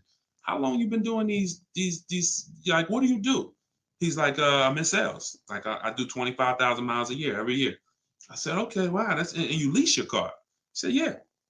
Because I already know what a good lease deal is. I just didn't really take into account back then. This is probably 2015. I didn't take into account a high mileage good lease deal. And when he told me what his payment was, And he said, yeah, I come back 75,000 miles. I drop that thing off. I pay my payment every month. Now here's the thing. He might only be paying $150 or $200 a month more for his super high mileage. But that's much better than him buying the cold car, destroying the value, coming back and trying to trade it with 10, 15 grand negative equity. So strategy, you are not really purchasing cars with strategy until leasing and purchasing is in your tool belt and you know when to use which. For your family, not just you, for your family. It's not just you. All right. So great questions. So this is the type of stuff that's in the book. Everything's in the book. Whether you see me live, whether you see me on social media making videos, you're going to get all the information. You don't have to worry about, oh, Deshone is holding back info. It's not. Now, access to me, yes, I have access. I have a Cars from Home University where I coach people personally and we work together. That's access. But as far as the information's out there. It's how you want the information. We'll get it to you anyway. If you want it all in one spot, get the book, get Car Shopping for people that hate car shopping. Download it now. It's 75% off. Scan the QR code or go to deshonesbook.com or go to my Instagram or TikTok bio and get your 75% off copy. But other than that, you don't have to worry about not having the information. See, what y'all have had to deal with is how do we make great car deals? How do we not pay penalties when we don't have the information? But now the information's here. It's here for you. It's just you got to decide, how do I want the information? Do I want to look through all Deshone's videos? I got a video on every topic. More videos to come. They're not in order, and they're for different people. Some of you are going to purchase used cars. Some of you are going to lease. Some of you are going to buy a new car. Some of you are going to pay cash. Some of you have good credit. Some of you don't. So throughout all those videos, you got to sort through that. In the book, you're only following one path. When I do videos, when I do a book, it's like one path. Let's stay focused so that we can keep you on track. That's why it's step by step. Yeah, that's how the book is designed. All right, how do you purchase a vehicle without proof of income? That's tough. You need other things that are going to weigh. That's a good question. So if you don't have proof of income, credit profile gets you approved, not credit score. So proof of income is usually only required when you have a lower score or you have a new company, new business, and they need some type of way to, try to, make sure they're going to be all right recouping their money. How is the car going to be paid? So if I didn't have proof of income, then I got to work on credit. Or I got to have a lot of cash. And even then, what's the reason we don't have proof of income? Once I know that, I could better explain. What's the reason we don't have proof of income? Seems dealers don't care about mileage if you release with them. That's now good time. So now watch this, y'all. This comment just came in. We'll still cycle through all the comments. We got another little while in this hour. We're getting through as much as we get through. It's good time on YouTube said, seems dealers don't care about mileage if you release with them. Absolutely a mirage. I asked y'all earlier, who's had somebody a dealer say, oh, we'll take care of the old payments. We'll take care of the mileage penalty. It's absolutely not true. Since 2006, here's the only time, shout out to y'all running the likes up on TikTok. I appreciate it. Y'all keep running them up. Thank you so much. Shout out to the sharers. Everybody who shares good information, just hit the share button wherever you're at and share with somebody if you're in this sharing. So I've never seen mileage taken care of, ever. No program, no bank, no leasing company, and we've done thousands of transactions. I've never seen a leasing company say, we'll forgive mileage. Never. So that does not happen. Mileage penalties let's say we calculate a $2,000 mileage penalty, that gets rolled over to your next lease deal, and we're working that lease deal with that $2,000 accounted for. So whatever the deal is we're working you now, perfect, here's what it is. Make sure that $2,000 penalty is in there. You pay for that.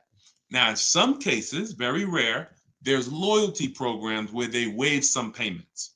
Mercedes used to have this. It's since gone away, and they didn't have it on every vehicle. They didn't run it every month, where if you lease another Mercedes, we'll cover 3 of your old payments. So you could get out 3 months early, no penalty, but it had to be waived. Since I got into the business, I've heard dozens of people sitting around me say, we are going to be waiving those, but we're going to be taking care of those payments. Mm-mm. Are you waiving the payments? Oh, what do you mean by that? Are you waiving the payments? See that, and we when you ask them that question, I don't want you to even go in looking to get out early. I'd rather you know what your deal is, so you can shop from home the way I teach, where no one has to reveal that information to you. No one is. If you got the right strategy, you're never putting yourself in a position where someone can lie to you without you knowing it. So if you go in the old way and you go into one dealer and say, hey, I'm looking to get my, new lease and I got like penalties, and they'll say, okay, we'll take care of it. That's putting yourself in position to be lied to. Oh, we took care of that. We built in the payment. Yeah, all the payments are taken care of. This is your new payment. Mm-mm. When we shop, when we take control of our deal, that's not something someone's telling us. That's something we already know. Because when we're over on mileage, we always want to see how much can we sell the car for. I was over mileage on my Jeep, sold it, still made money. Still made money. There's plenty of people who go over on their mileage and can still sell their lease and make a lot of money. Even if they break even, they avoid the penalty. So first is always to do our equity assessment and see how much we can sell the car for. And if we can sell it, we avoid the penalty. And then we're choosing payments. Do we get out early? Do we make the payment? You see, when getting out of your lease early, unless you sell the vehicle, y'all, you can't get out of your lease early. You're breaking a contract. So I don't want y'all I don't want y'all using language or comfortable with language that cost you money, because you've heard people say this for years. Oh, I'm just going to get out of this. No, you're going to get out of it and you're going to pay penalties for that. So because they've taught us, or you've been taught, oh, you can get out, no problem. You call the dealership, hey, you know what, y'all? I bought so many cars from y'all. I know I'm supposed to keep this lease for how many years? It's supposed to be 3 years, Mrs. Johnson. Okay, yeah, but I think I'm ready for something new already. All right, well, when can you come in, Miss Johnson? See, they're never going to say, just so you know, Miss Johnson, if you break the lease, the penalty is going to be, pretty significant, because you contracted for 3 years and now you're getting out. So we're going to have to roll over probably about $3,000 or $4,000 or $5,000 to your new lease. So no, they'll just come in, get you in, and all right, here's your new payment, Miss Johnson. You don't realize that I'm paying $100 more for this car than I could have been paying if I just waited. But because you've been taught to be a payment shopper, it doesn't matter to you. But somebody who's financially savvy, who's like, man, I don't want that extra $100 coming out of my house for the same vehicle. You're not going to do this. So we cannot ever believe what dealers say about penalties, about, oh, we'll take care of that. We find out, can we sell our car to avoid the penalty? Or if I can't, I either got to pay the payments and get out earlier, or I'm going to stay in it and just take the mileage penalty. That's not a bad idea most times, y'all. Sometimes people will call and say, yo, I'm going over mileage. And I say, okay, well, based on how you're going over, you'll only be over by like 2,000 miles. That's only $500. Oh, I thought it was going to be more than that. Nah, you're going to be over by 2,000 miles. Just, wait till the end. And then when you get your new car, build that 500 into the deal, and that's it. Or just pay the $500. Because very rarely are people, oh, I was supposed to drive 36,000 and I'm doing 100. That's just, wait, something went wrong here. What the heck happened? I can see you were supposed to do 36 and you did 40. You're supposed to do 36,000 miles, you did even 45. Maybe you got a different job. But I mean, how we have to structure our leases right, so that if you know you're a high mileage driver and you take a 10,000 mile a year lease, shame on you. Like, we can't do that. We can't do that. Some people, oh, I'll just buy it at the end. You're killing yourself. You're killing yourself. The residual value, you're going to put a ridiculous amount of money on those, or a ridiculous amount of mileage on that car, and you're going to buy it in 3 years with 90,000 miles on it for the same buyout price that was estimated from your 10,000 mile a year lease.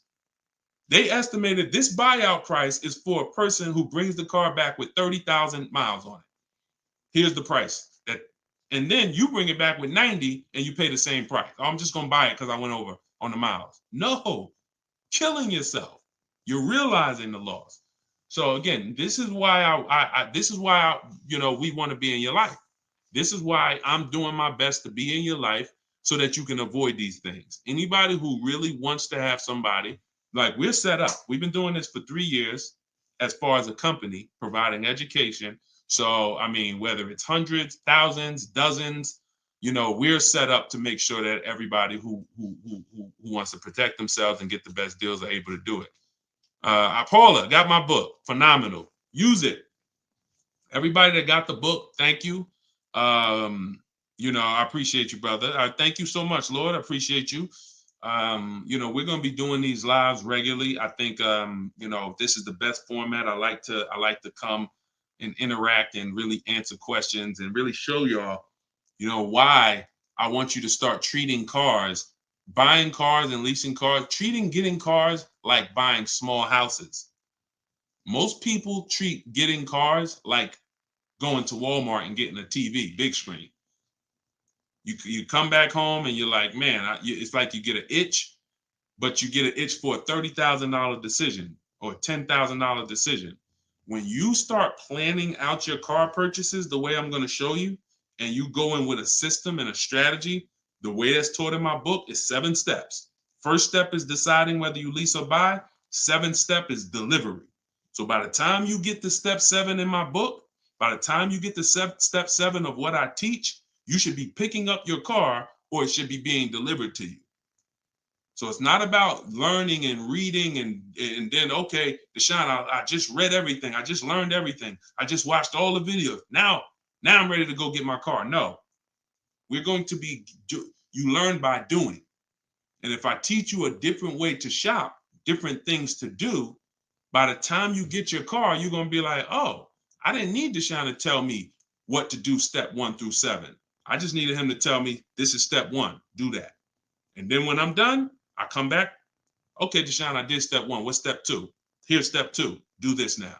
Okay, perfect. Let me go on these websites, do step 2. Perfect. Just did step 2, Deshone. Perfect. Here's step 3. Do this.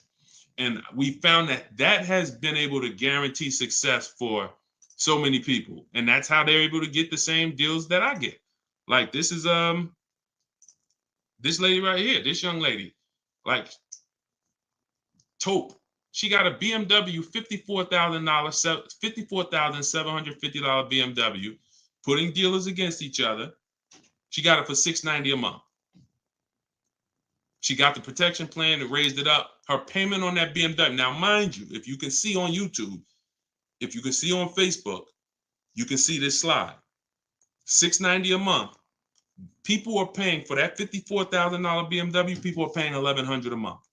To go in and purchase that car, $54,000 is $1,100 a month with no money down because she didn't do any money down. $690. You see what I'm saying? Some of you might be looking, and quite honestly, some people may watch it because we're going to syndicate this. Whether you're watching this live or in syndication, doesn't change the value. You might be driving that same car, and you might be looking and saying, "Yo, I'm paying $1,000 a month for that car. She's paying $690. I put $8,000 down. She put no money down.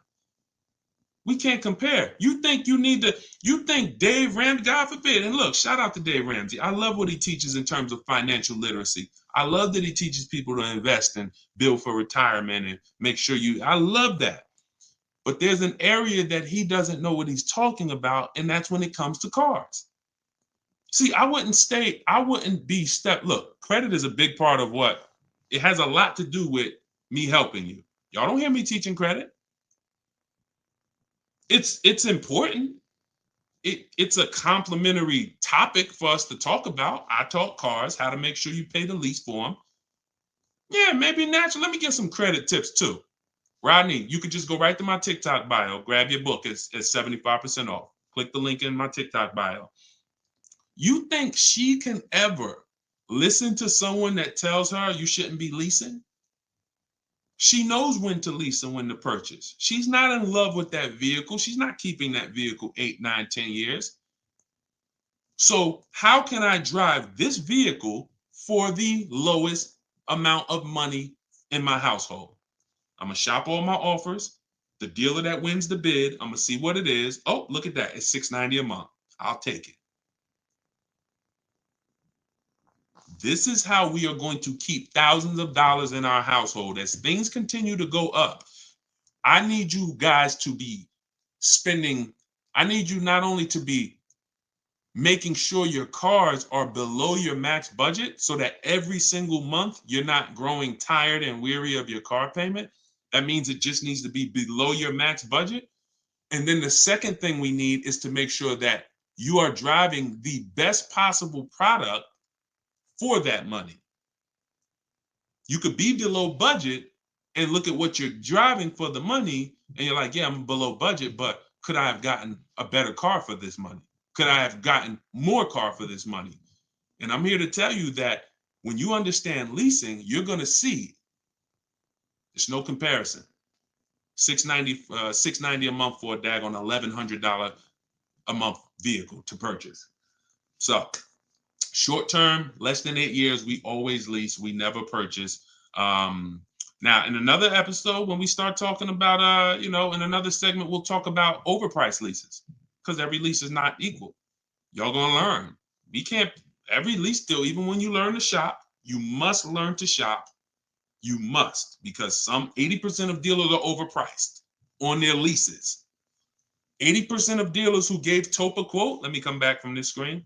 80% of dealers who gave a quote to this young lady, Tope, on her BMW, were a lot higher. Some of you even saw it on the video. It said it when she wrote it. It said, man, all these other offers were a lot higher. That's how it's supposed to be. So you can't go back and forth with one dealer. You must reveal the best dealer, the best offer through multiple offers. So that's what you do. And you do that whether you're leasing or purchasing. And when you start doing that, you'll understand. That's in the book. That's what I teach. Bids. One-to-one negotiation is dead. I want y'all to eliminate one-to-one from we never do it. Because you cannot do that with any other item and win. You can't do it with jewelry. You can't do it with groceries. You can't do it with televisions. You can't do it with houses. One-to-one negotiations, you lose every time. You must see multiple options, multiple offers, and then we pick the best one. And what you see is that's gonna be done with loans we get, cars we buy, and cars that we sell. We don't trade. So, all right, yeah, this has been great. I need her contact. I don't know what you, I guess y'all having a conversation. I didn't know what y'all needed contact-wise. All right, let's see. Is buying and selling a car a good hustle? I'm not really teaching people how to buy and sell cars because, there's, if you want to go into the car business, that's not what I teach. Do I have to log out to purchase the book? You shouldn't have to. Let me try to reset. Let me know if it's still showing a $97 price or if everybody was able to get the 75% off price. Let us know. All right, I just reset it, so it should give you an opportunity to go back in there now and get your and get it at the 97% off. All right. Buy dealer loaner cars. It depends. Those can be great opportunities. But again, we still need something to compare it to, Tina. Tina on Facebook said, buy dealer loaner cars. Now, we will buy or lease a loaner car if it's a great offer. So when we reach out to dealers, you'll see in the book, I teach you to go to the website because I give you my scripts. I tell you what to say. Some of you could do it by phone if you want to call a dealership and try to get multiple offers, but I would only speak to a sales manager. And even then, you got to just make sure that you but only speak to a sales manager. But the point is, if they have a loaner car, it needs to be so much better than what I could get a brand new one for. So if, for instance, if the dealer that wins the bid is offering me $3,000 off on a brand new one, but a dealer with a loaner car is only offering me $3,000 off or $3,500 off, and it has 3,000 miles on it, I'm going to go with the brand new. But if I don't have anything to compare it to, then I might think 3,000 off is a good offer for the loaner car. See what I'm saying? See, price assurance is when you guarantee. I want y'all, listen, if you want price assurance, type PA in the comments.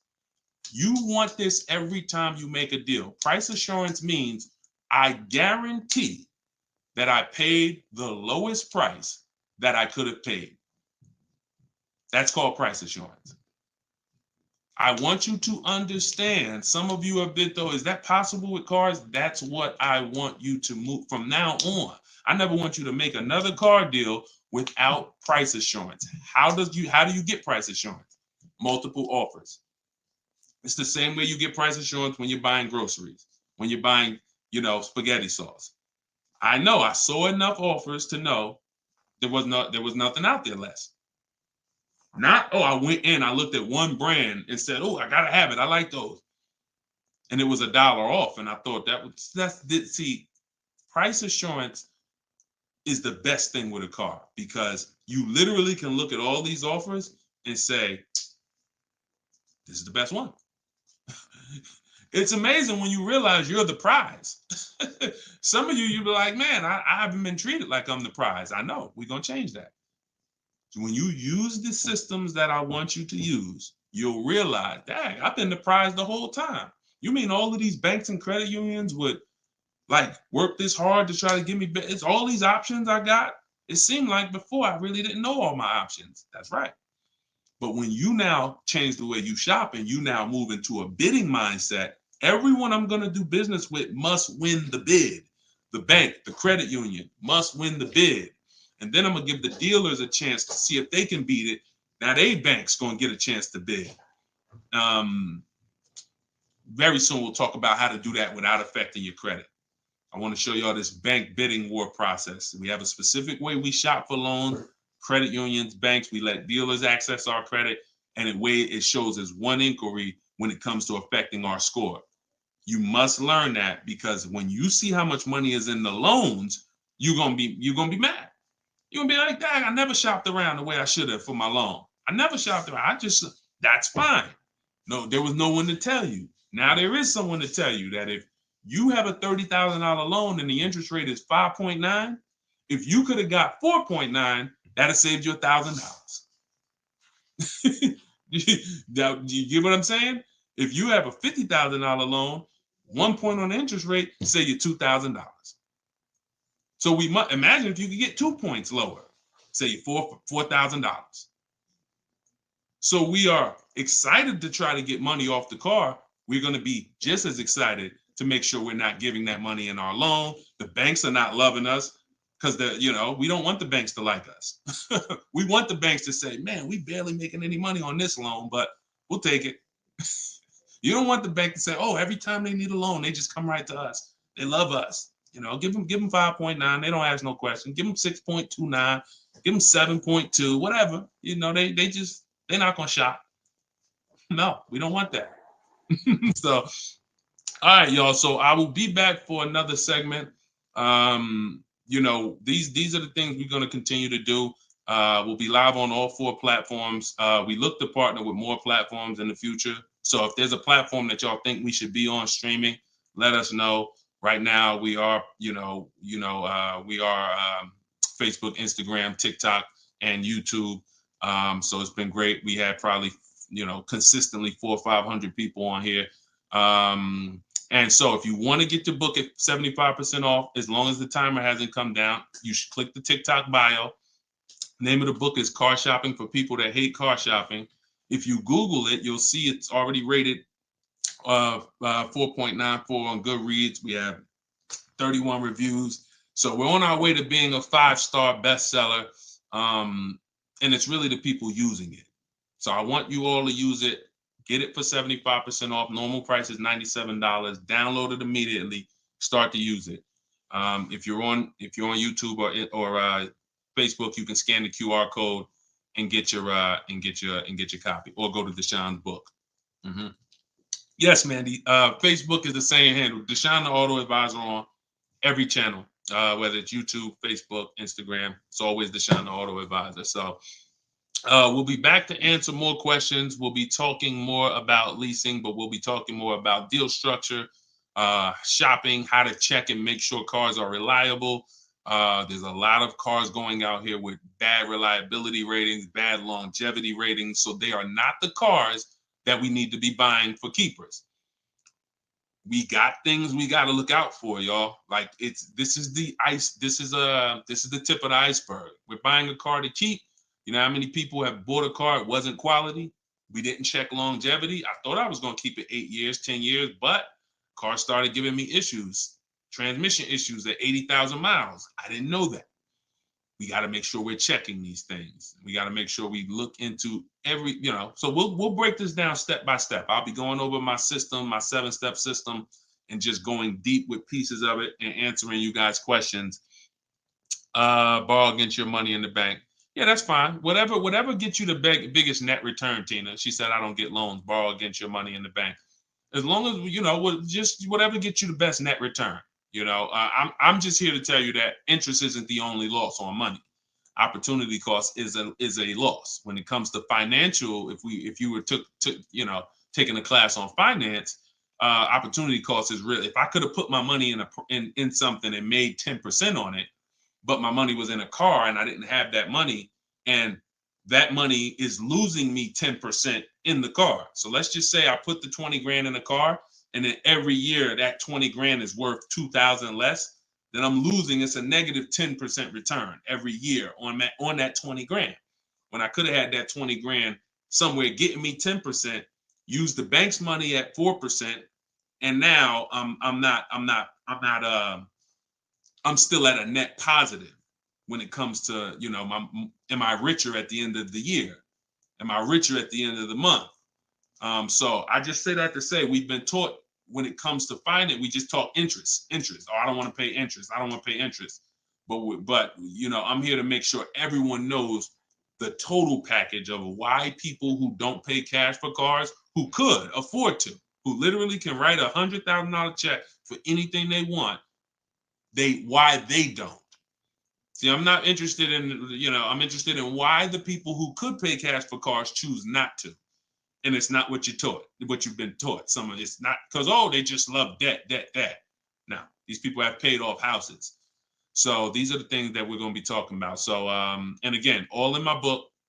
If you want it all in one place, grab your copy. But yeah, this was a great segment.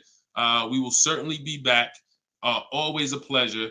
And just make sure you're subscribed so you do get notifications when we go live. Make sure you're subscribed on TikTok. Make sure you're following so that when we're live, you can jump on because we're going to be doing this a lot. All right. I'll see y'all soon. God bless everybody.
I'm on TikTok. All right. This is our first time going for everybody. So I think we're hold on, let me hit Instagram. See, but then when I come here, I hit go live. Okay, here we go. We're good. We're good. I think we're good on all 4 platforms for the first time. Listen, if you are car shopping now or in the next 12 months, I want you to type me in the comments. No matter where you are, I want you to type me in the comments. We are live on Instagram, YouTube, Facebook, as well as TikTok. Good to see you, Colette. Good to see you, Andrew. After you come in, we haven't done this in a while because I'm just getting back into going live. But if you've been with us for a little bit, you know we do a roll call. Where are you checking in at? Good morning, good afternoon, good evening, depending on what time. I see you, South Carolina. Okay. As you come in, if you're on TikTok, could you hit the like button and just, let TikTok know that we're going to be spending some time here. We're going to be talking about some serious money as you come in. If you could like the broadcast, if you're into financial literacy, this is the Auto Advisors. Like this, the name of this segment here is the Auto Advisors. We're going to be doing car Q&A. If you don't know me, this may be your first time seeing me. My name is Deshone. I'm publicly known as Deshone the Auto Advisor. I spent 14 years in the car business before I left in 2020 to focus on teaching people. I see we got Jacksonville, Florida. We got Houston. Okay. We got a couple hundred people on already between all the platforms. We have Philly in the house. I see you. As you come in, just get your questions ready. What I'm going to be doing is going over various topics and doing lots of Q&A. So we're going to be spending this time that, y'all going to hear me go from things like leasing versus buying to things like structuring your deal and budgeting, all with the goal of helping you get below market car deals. So as you come in, if you could tag somebody, I promise you, here's what's going to happen.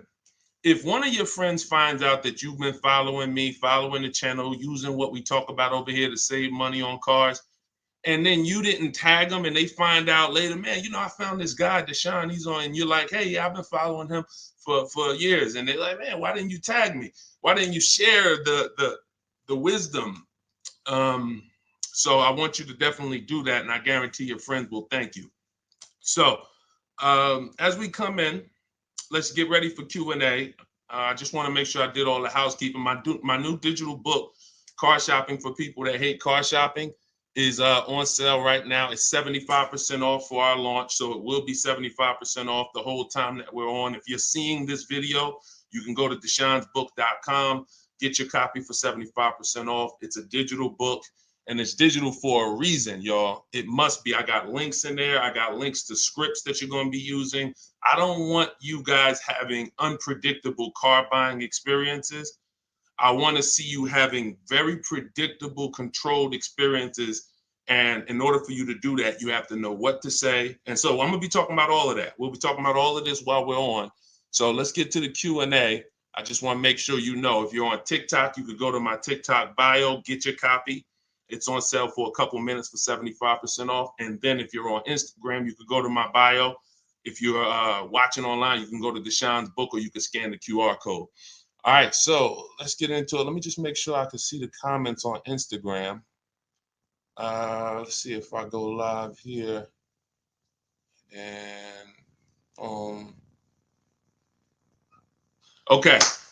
Can you talk about, this is Kira from TikTok. She said, can you talk about turning in a lease vehicle to another dealership to lease their vehicle? Very good question. We don't want to turn in lease vehicles without making sure we can't make any money on them. Some people have asked, do we have equity in every car? Equity is not in every car, but you do need to check if you have equity before you return your vehicle.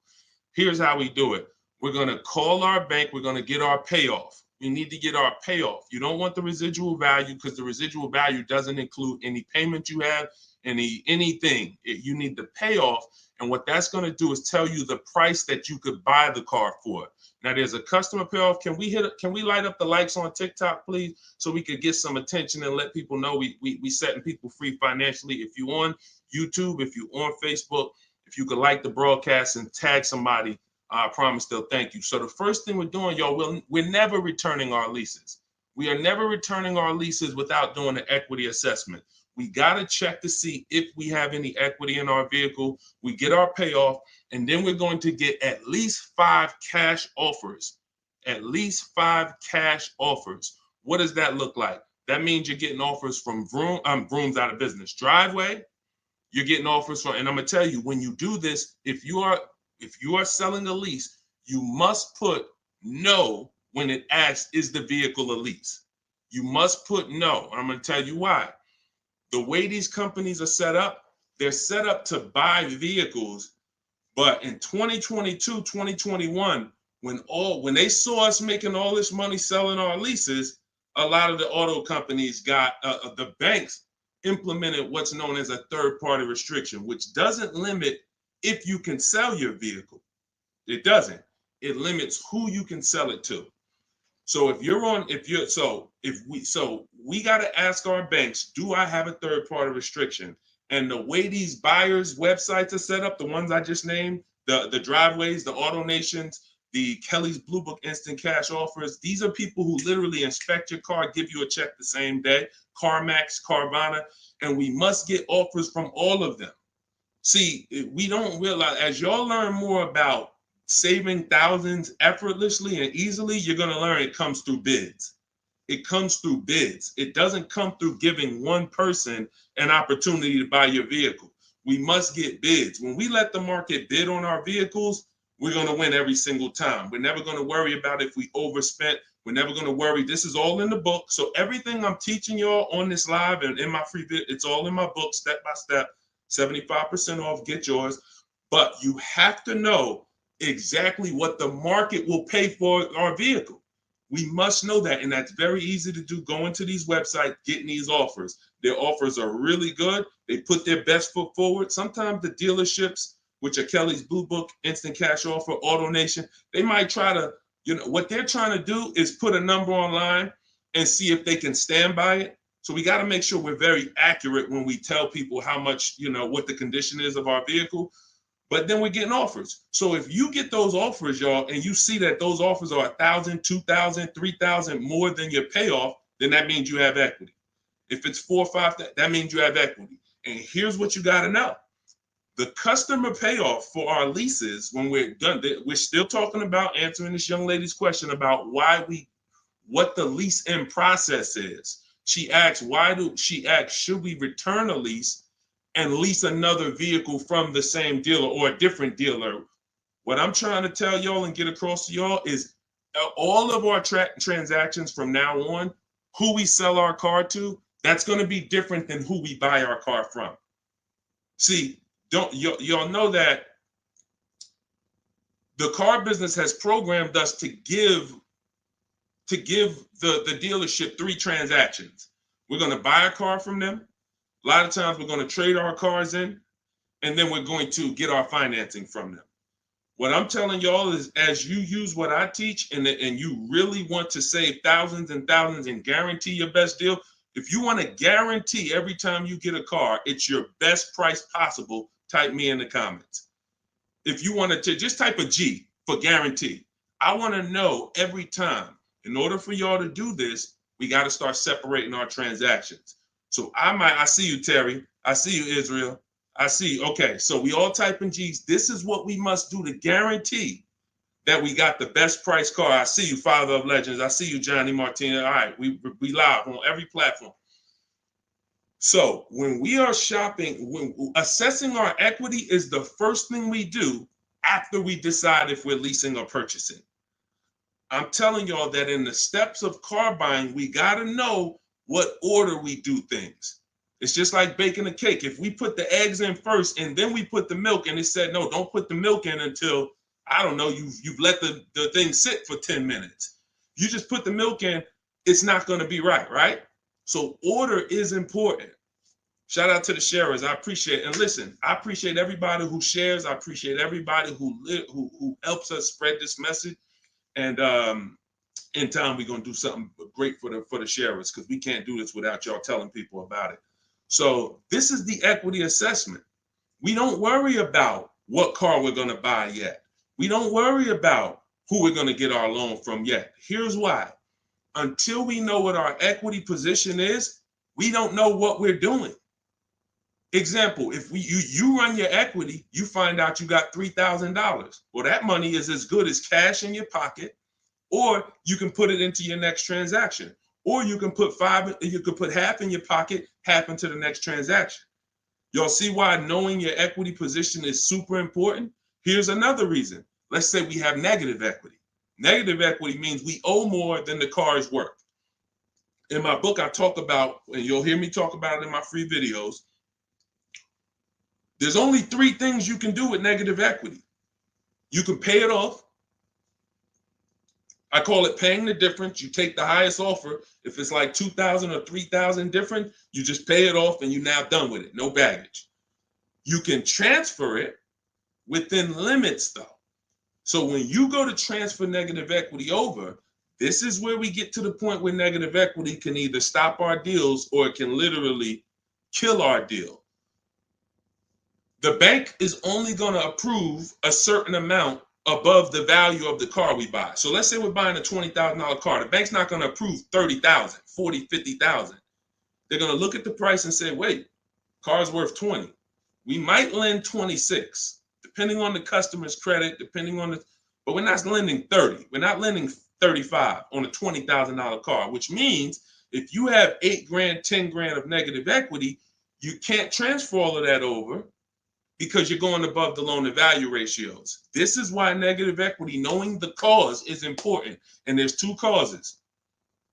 You don't understand leasing and you're switching cars with loans on them.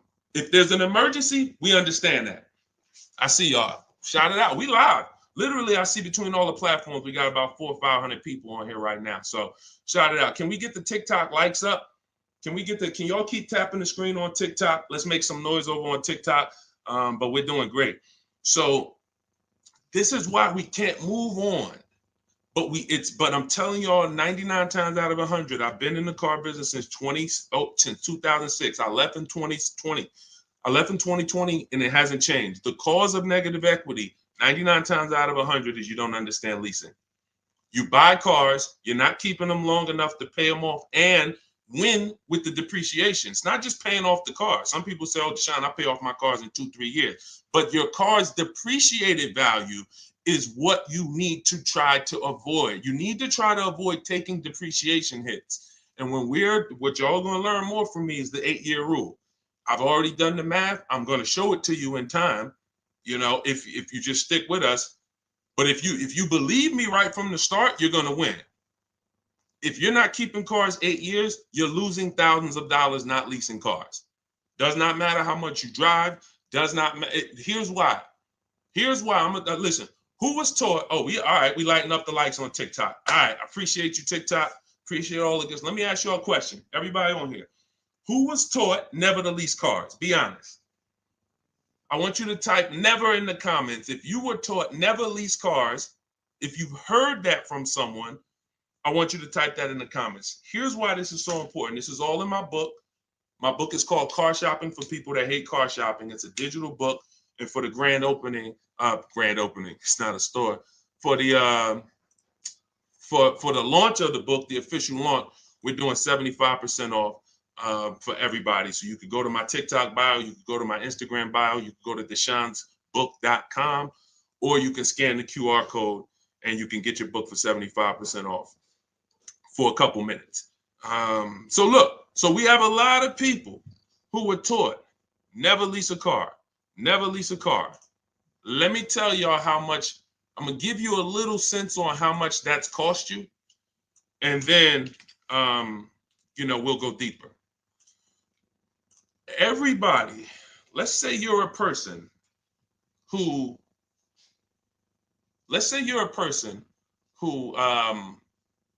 keeps their cars until the wheels fall off. We call those cars keepers. If your next car is going to be a keeper, type K.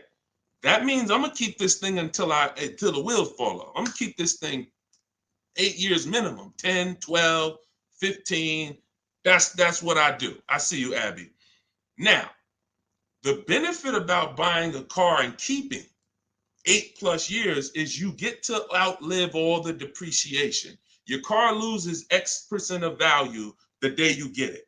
And whether you drive it or not, if somebody came and parked a car outside your house right now and said, "Hey, this car is worth $30,000. It's yours." Now you say, "I don't drive. I already got a car. I don't need it." You come out a year later, is that car worth $30,000? You didn't drive it. See, this is your first. You didn't put a mile on it. You didn't touch it. It just stayed out there. It was worth 30 when they dropped it off. Is it worth 30 today? A year later? Exactly. Here's what I'm telling y'all. That's the first deep lesson on depreciation. See, if you get that, now you're getting the clue of why leasing is not about how much you drive. People who say, "Oh, I like to drive as much as I want to, so I buy my cars because I don't want to pay for the mileage." Here's the revelation. You pay for the usage of the car whether you use it or not, whether you drive it or not. It's going down. The more usage you put on it, the faster it goes down. So leasing is not a matter of how much I drive. Leasing is, if I get a great lease deal, we're going to talk about that. All lease deals aren't created equal. And these commercials we see that say, "Hey, 3,000 down, 8," these are not lease deals. I'm going to show y'all some lease deals over, I'll actually probably show y'all one in the next couple minutes. Great lease deals are not advertised. They're made in secret. No one really knows about them. The great lease deals are not advertised. Great deals are not advertised.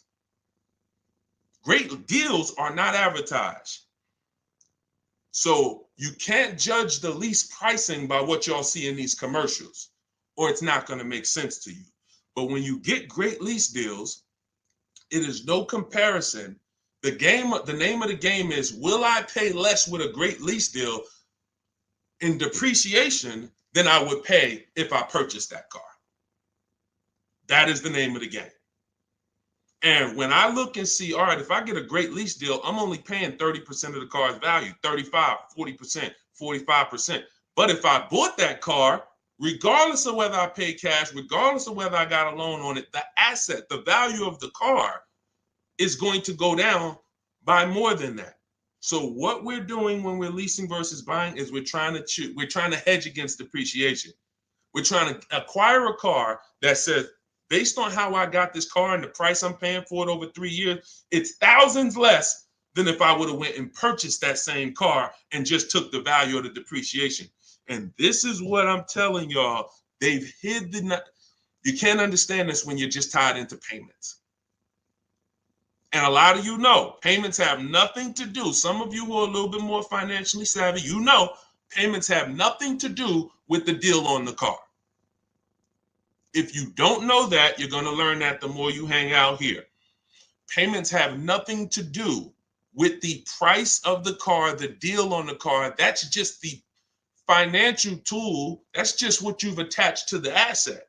If you go and you overpay $10,000 for the car, doesn't matter if you got a loan on it. Doesn't matter if you did no money down. You overpaid by $10,000 for the car itself. That's focusing on the asset. So leasing, y'all, is for people who don't keep their cars more than 8 years. It's that simple. If you do not keep your cars more than 8 years, you cannot outlive the depreciation that the car is losing. The money, you go out, slap 30 grand into a car, that car is losing money for you every single month. So you're trying to say, is there another way I could get a car where I'm not paying this kind of money? If I'm losing $500 of value every month in my car, is there a way that I can lose less than that? And what I'm going to show y'all is leasing is just the way. So these are the first two steps. The young lady asked the question about returning her lease, but I want y'all to know that that's step 2. We assess, can we make any money on our deal, on our old car? And then, but the first thing we got to do is decide buying versus leasing. Lease the loan. Good Time said, lease the loan car was good. Welcome to everybody that jumped on. My digital book, Car Shopping for People That Hate Car Shopping. Everything, it's 75% off. You can get your copy while we're on here, but we're going to be going deep on Q&A for at least, I'm not even watching the clock. So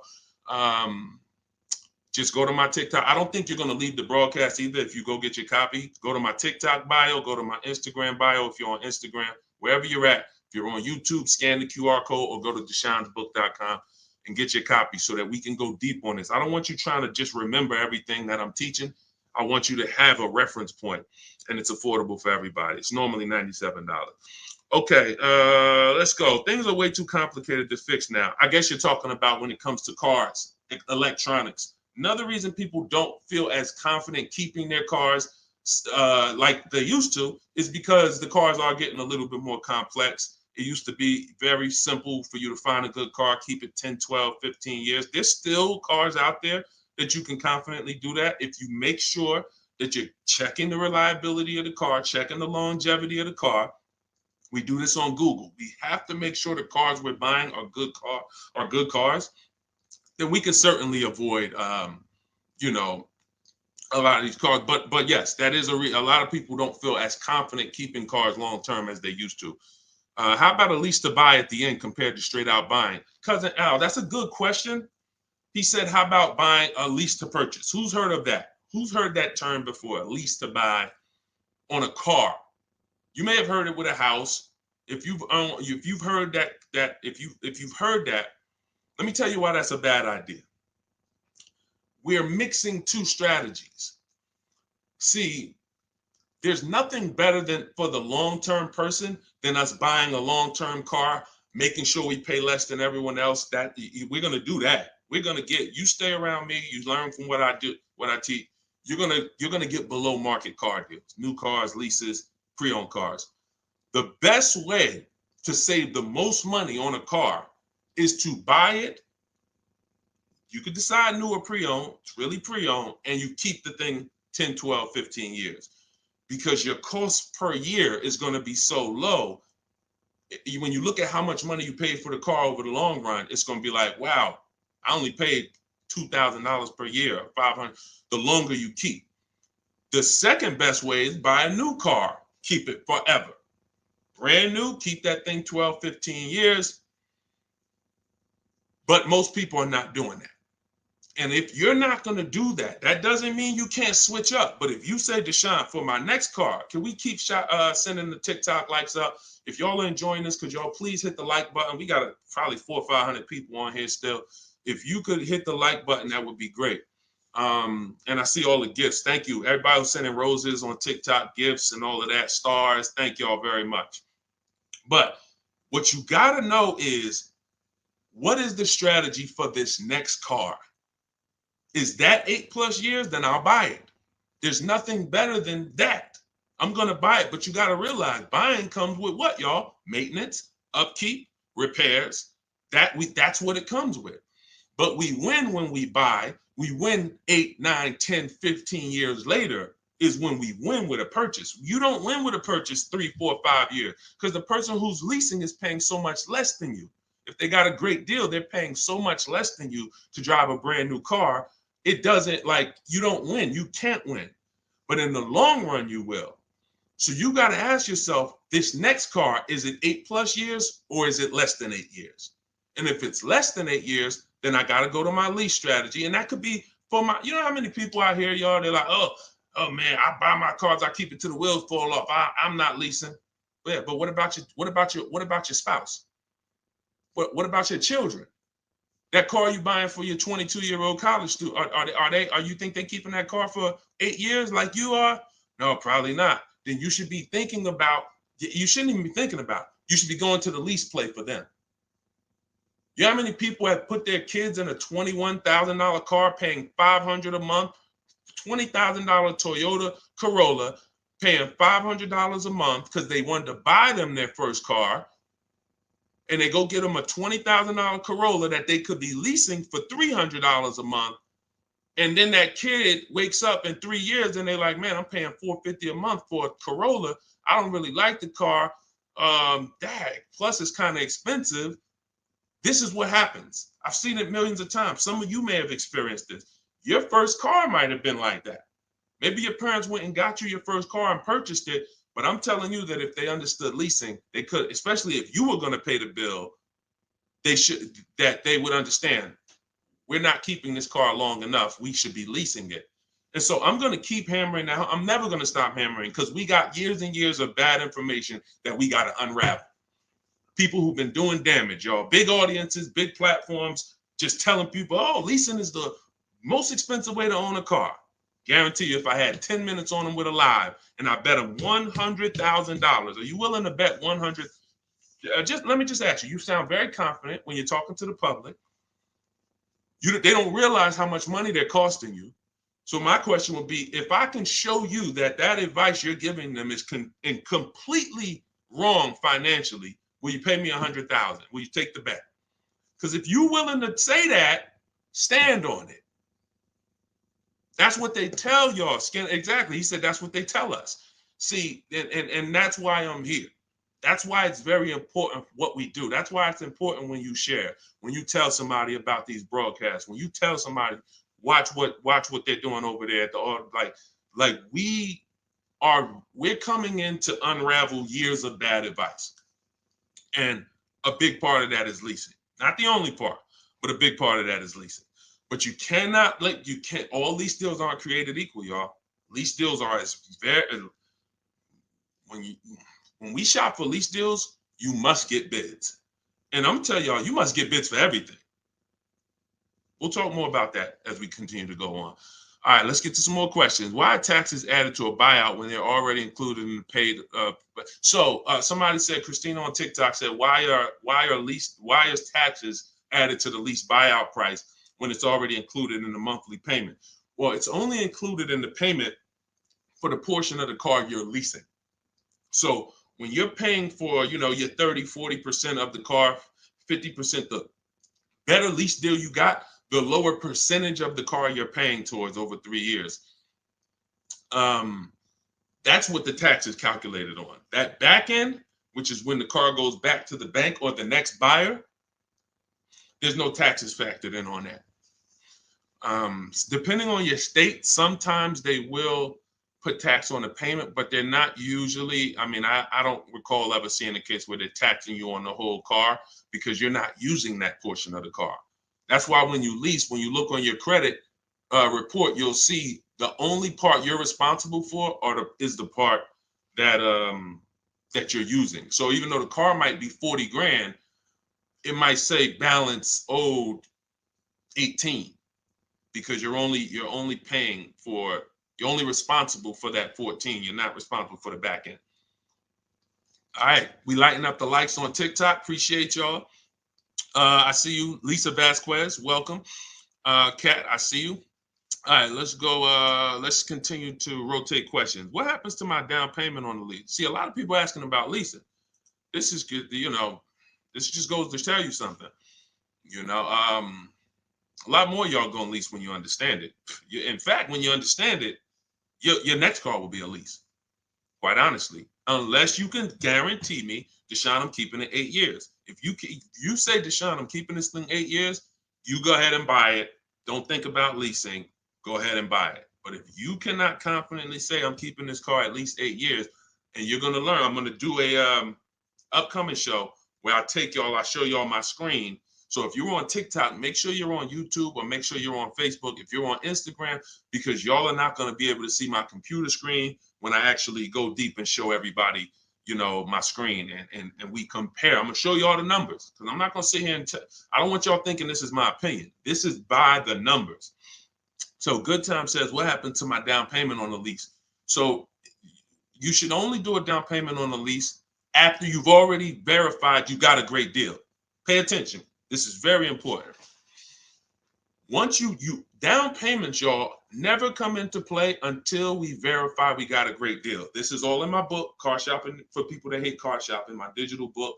You can download your copy. Go to deshonsbook.com. It's 75% off for a couple minutes. You won't leave the broadcast, but I don't want you to miss the opportunity. The book is great value at $97, but for our official book launch, we're doing 75% off. So you can scan the QR code or go to my Instagram or TikTok bio.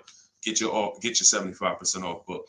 So when you are doing the down payment, whether you're purchasing or whether you are leasing, it's critical that we verify we got a great deal on the car before we ever talk about payments. This has always been. How many of you have had this question? You're looking at a car and they say, hey, what do you want the payment to be? What's your goal? What's your goal for your payment? Type a $ if you've heard that question. What's your goal for the payment? Thank you, Say What. I appreciate all the compliment. I appreciate it. If you've heard that question, type a $. What do you want your payment to be? What's your payment goal, right? Here's why that's not important. And here's why you never feed into that. If you feed into that, you run the risk of focusing on the payment structure and not the price of the car. You also run the risk of focusing on the payment structure and not shopping for your own interest rate and letting banks bid on your loan. When we do an episode, we'll do a show that is about structuring our deals, and you'll see that when we start getting our financing, y'all, we never want to let anyone run our credit until after we found our car. Because what people are trying to do, y'all, is they're trying to run your credit and they're trying to give you a time limit. Now you have a hard inquiry, but you also have a time limit to go find a car. That's not good. They might give you 30 days or 45 days, 90 days before the approval expires. It's usually 30, 45. That's a problem because now we're out there rushing. But when it comes to down payments, we are only structuring our deals after we found our car. So I teach you how to get bids on your lease. Get bids on your lease, get bids when you're buying a new car. Once you find the dealer that gives you the lowest bid, now you come in and you see how you want to structure the deal. You must get bids first. And the way we shop for leases, I'll tell you about how we shop for purchases too, but the way we shop for leases, we must get all these offers because there's so much money that could be hidden in a lease. It's ridiculous. People would love for y'all to come in and lease and come in and say, oh man, Deshone said, I'm gonna start leasing. Now you go in and they structure you a lease deal. It looks better than a purchase, but it's still not a good deal. So that's why we gotta know when we are shopping for leases, we are always shopping offers with, here's how you shop them. This is in the book, but if y'all want to try to remember this, be my guest. You are getting your lease deals, your offers with first month's payment total out of pocket. First month's payment. Now look, when you shop for a brand new car, you are always getting your offers with tax, title, license, all fees included. When you shop for a brand new car, you're getting your offers from multiple dealerships. I do this online. You can call them. I would suggest you do it my way. But if you want to call them, you can talk to a sales manager and you say, hey, I got this car. I'm looking to see if you got something similar, but I need an offer with all taxes, fees, everything included. And now you're comparing that. But I would only talk to a sales manager if you're going to go that route. Again, in my book, I teach you the scripts. I got the emails that we use to do this because you want to use my words. But if you're not going to use what's in the book, you should be calling and asking for a sales manager and just give them an opportunity to beat the quote. That's a manual way to do it, but it's still better than you going back and forth with one dealer. We cannot go back and forth with one dealer anymore because when you start getting bids, mark my word, it's going to blow your mind when you see how overpriced some dealers are.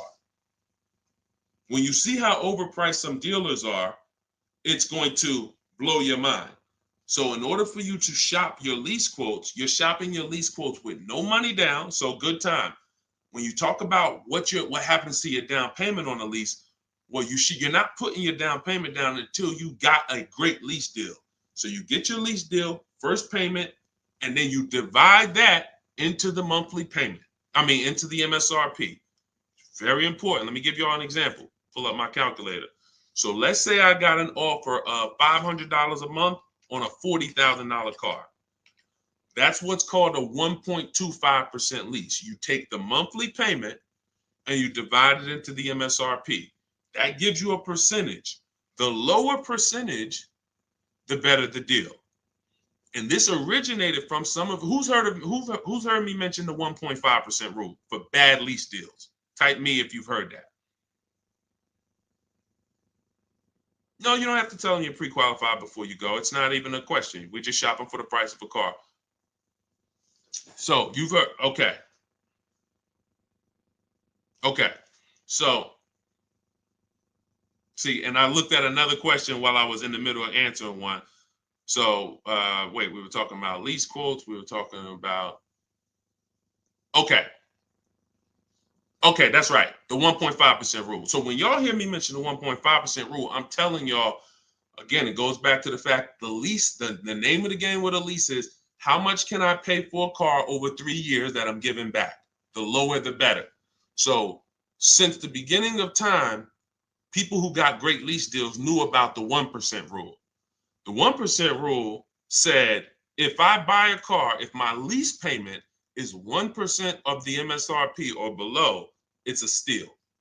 So if I'm looking at a $40,000 car and my lease payment on it, 12,000 miles per year, is $400 a month, no money out. No money. I know that y'all may have been taught, yo, you got to put money down when you lease. That is a lie. I'm going to be peeling back a lot of lies, a lot of misconceptions, a lot of bad belief systems that we've picked up, and we're going to tear those down. So money down with a lease is absolutely not a requirement. So when we're getting our lease deals, example, 2018, I leased a 2018 Jeep Grand Cherokee Laredo. It was $35,000. I gave them $330 a month, and I drove off. That was my payment. 39-month lease. We'll talk about in the future. We don't do 4-year leases. We'll talk about that in the future. But that's the 1% rule. 1%. Now look at that. Think about value, y'all. You drive off the lot in a brand new $35,000 car, and you're paying $330 a month. That's under 1%. So these are steals. I call these steals. You ever see a lease deal like that? It's not a deal. It's a steal.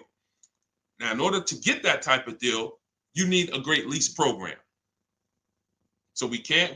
So it's not just like, oh, every car has a 1% deal. No, if they don't have a ton of rebates, if they don't have a good residual value, if they don't have a good rate, then it's not going to happen. But in the long run, we can't control that. All we can control is how we're going to shop. And the way we shop is get your first month's payment. Is you tell every dealer, give me a quote with first month's payment, and put all the taxes and all the fees into the monthly payment.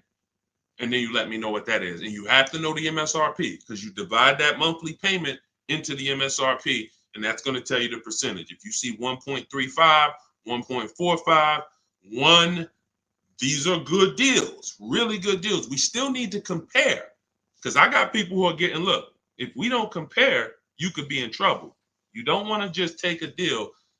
There are people who think, oh, I thought a 1.25 was a great deal, and then I end up getting 1.1. You know, so we can't ever assume what's a great deal. We just have to know what a bad deal is. That's over 1.5%. They got me on one of my last leads. Listen, good time. Don't feel bad, man. It is something a lot of people are going to discover the more you work with me, that you have overpaid. But there's been no one to tell you. So there's been no one to tell you. So 1% still, 1% 5 is the max. Exactly, K-Dub. That's the exact formula and ratios we use for measuring great lease deals. 1% or lower is a steal. Between 1% and 1.5 is a deal. That's great value compared to purchasing. So when someone drives off the lot with a great value lease, 1.25, anything under 1.5, they're paying less than someone who purchased. They're paying less than someone who purchased. Once you get above 1.5, you're now going close to spending the same amount as the person who bought the vehicle, which we don't want, which we can't do. We eliminate the benefits of leasing.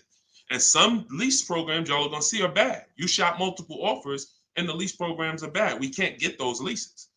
I will never co-sign, because leasing is a value play. I will never co-sign you getting a car because you like the car a lot and overpaying for a lease, because the lease program is bad. Sometimes, I want a Range Rover Velar.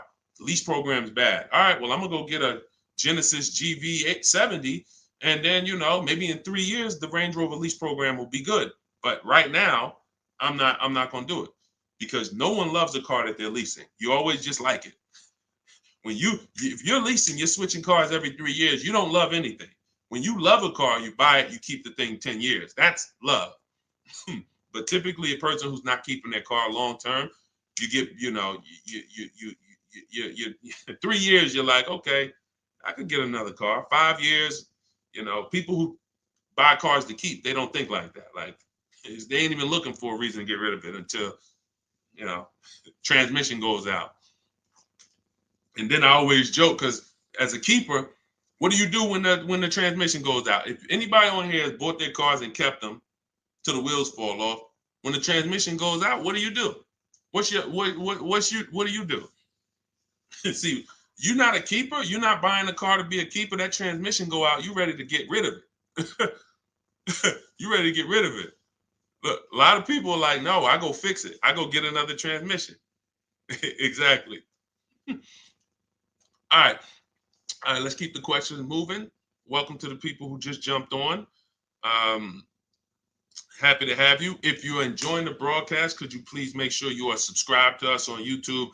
That's where we're going to be able to share really when we get into, which is coming very soon, I'm going to be sharing visuals for y'all to see. Just sharing a variety of things, websites that we use, things you want to stay away from, website, like all in my book. But in time, you're going to want to see it on YouTube because you might not be able to see it on Instagram or TikTok. What's the MSRP equivalent for used cars? F Broncos asked.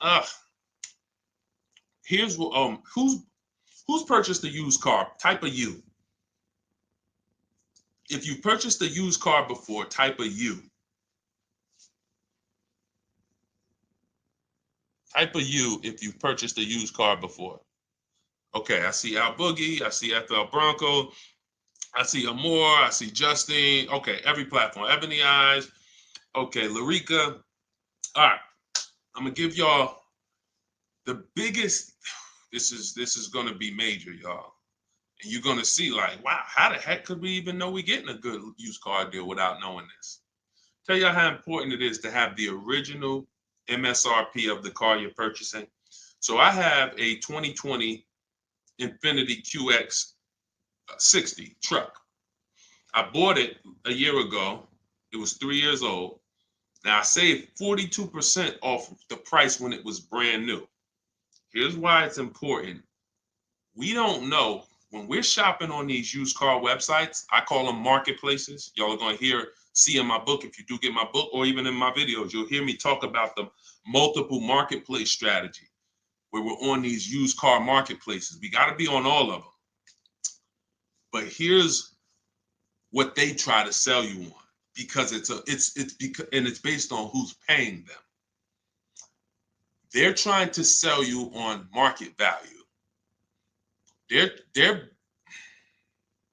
true way to buy a pre-owned car, after you check to make sure it's a good one, but I'm talking about how do we know we got a great price on it? We must know how much it was brand new. We must know how much the car was brand new. Give you an example. I was looking at this Infiniti truck. I had narrowed it down to my top 3 or 4. I think I narrowed it down to my top 4. Now they're all white. They all look similar. They're all in similar price points. How do we choose? This is where we usually are stuck. And this is where we usually make a bad decision. I'm going to tell you why. I get the MSRP of these cars. By the way, my special strategy for getting the MSRP, one of them is to go to the dealer's website. Most dealers have a contract with Carfax, and that car will be on their website. That's my first line of defense. Again, everything I'm talking about, y'all, I don't hold back. It's in my book, or it's going to be in my free videos. But some people want everything in one spot. One spot, step by step. That's what the book is. 75% off in my bios, or go to Deshone's book or scan the QR code. So I look and I pull the MSRP, the window sticker for all of these vehicles, and what do I see? The 4 vehicles, the original price of them, one is 46, one's 48, one's 52, one's 54. Why is this so important, y'all? They've taught y'all to buy used cars based on what? Nothing. This is what we're asking for the car. Okay, I think I see some less than that. If all of these cars were 31,000, but one was 54, that's the best deal. In fact, none of those other deals are even close. That car right there has more packages in it, more equipment in it, special features in it. Those other cars don't. So the percentage of the discount that I'm getting off the car is higher here. Does not matter what the dealer's asking for the car. See, we've been taught you go and you focus on trying to get the dealer's price down. That is true in some cases. But what's more important is I need to know, based on what the dealer's asking for the car, how much off MSRP, original MSRP, am I actually saving? Is it 30%? Is it 40%? Because I might look at this car here and yeah, they might be asking $1,000 less for it, but the original equipment in that car is $5,000 less equipment. This is why it's very important. It's critical. I would not buy a used car, and I would never recommend you buy a used car without seeing the original MSRP, so you know, one, what's in the car, what features it has, but more importantly, I cannot determine who saved me the most money. I can't determine who gave me my best deal without knowing what the car was originally priced at from the day it came into the country.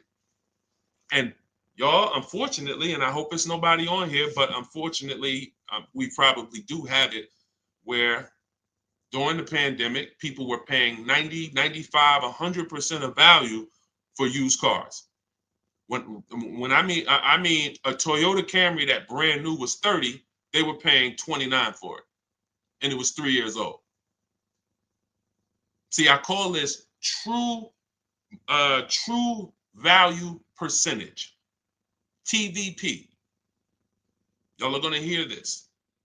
We call this true value percentage. We can't look at a used car. See, once we see, wait a minute, based on the new price, the car when it was new, you charging me 95% of the car's value, and it's 3 years old. Once we start looking at true value percentage, car was brand new 30, you asking 25. Okay, you knocking this percentage off. This is how we make sure. Now look, that doesn't help us get quality cars. That doesn't help us stay within our budget. We'll talk about that in the next hour. Because what I'm going to be doing is I'll be doing these shows throughout the day in hour segments. So what you'll see is every time I come, we'll do if there's something that we want to tie up, we'll try to do it in both hours. Again, it's very tough to go over all things and then do Q&A and just get it done in a couple minutes. So some things may continue to the next hour, but once y'all get this, it doesn't change. So although, some of this might be brand new to you. I'm sure it is for a lot of you, having a system for how you shop, boundaries. But once you see how this thing works, it doesn't change. That's why I could write a book. That's why I have a library of videos that are step-by-step. The step-by-step version of my book is the Cars from Home video library, because I know we're so ahead. The car business is so old. I don't have to worry about this changing in the next year, 2 years. If anything, like Vroom went out of business, we adjust that. I might adjust that one section because Vroom's not in business anymore. But the way we teach you to purchase cars to guarantee you pay less than everyone else, to guarantee you save the most money on your loan, to guarantee you get the most money for your old cars, that's not going to change because we are just too far ahead of what the car business is doing. Welcome. Blessed said, I'm new here, been watching your shorts. Great job, homie. Good looking out. Appreciate you, man. Thank you so much.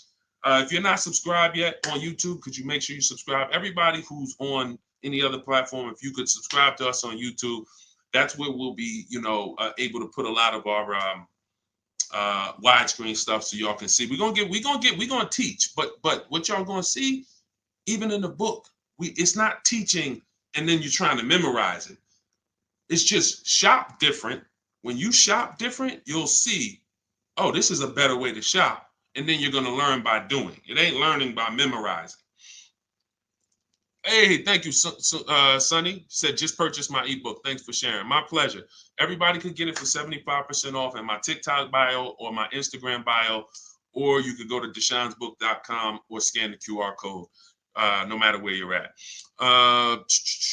Let's see. I'm new here, but hold on. I got that. Hold on. Let's go. I still can't see the questions on Instagram. For some reason, I can't see the questions on Instagram. We got to figure that out. Now, here's what I will say. If you stay on long enough, somebody's going to ask you a question, because a lot of you, it's going to surprise you, but I know it. We've been working with people long enough to know a lot of you have the same situation, literally. So you stay on, even if you don't, your question doesn't get answered, you'll hear somebody that's, oh, that's the exact same situation that I'm in. Josie said, I really need help.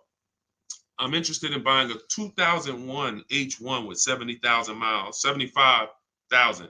Should I go for a 40,000 of 50K? I don't really understand that. I really need help. I'm interested in buying a 2001 H1 with 75,000. Should I go for 40 or 50K? So I'm guessing you're saying I'm buying a 2001 Hummer with 75,000 miles. Or either is that asking price is 75,000? Should I go for 40 or 50K? No, we go for whoever wins the bid. See, we can't get into, here's where this could hurt us sometimes. You know what we do? We save a certain amount off the price of a car, and then we want to carry it to our next deal and say, well, we should save the same amount on this car. No, because we don't know what the programs were that allowed us to save 7,000 off that car. And I'm talking about new. Pre-owned cars, this is different. Pre-owned cars, you go to the market and you see who has the lowest car for the money. So we're not going local. It's two favorite words, y'all. And some of you, let me see who's been with me for a minute. See if anybody knows. What's my two favorite words when it comes to saving money? And again, this is, I haven't been live and we haven't done this in a, does anyone remember favorite words? Y'all wouldn't know on YouTube, I don't think, unless I used to say this a lot on TikTok. Oh, Alicia said they got kicked out of Instagram. Okay, so come on over to TikTok. All right, it still says we got a lot of people on Instagram, but that's good to know. Okay, we'll check that out. Does anybody remember my two favorite? All right, anyway, I'm gonna tell y'all, and now y'all will know this going forward. And I want these to be your two favorite words: multiple offers. Multiple offers. Very important. When I tell you, when you make multiple offers your two favorite words, you are going to save so much money. It's crazy. So I'm not buying something and there's only one of them out there. I don't have anything to compare it to. That'd be like me walking into the grocery store and I want chips. I really want some barbecue chips. And I go into the aisle and it's only one brand of barbecue chips. Wise Barbecue is the whole store. Now,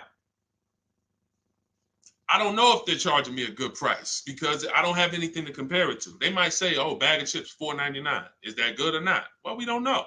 But when I see all the other options, same thing with spaghetti sauce. I need to see all the options. Same thing if some of y'all were buying a TV. If you had to buy a TV right now, if you had to buy a daggone 100-inch TV, are you worried about overpaying for it in this day and age?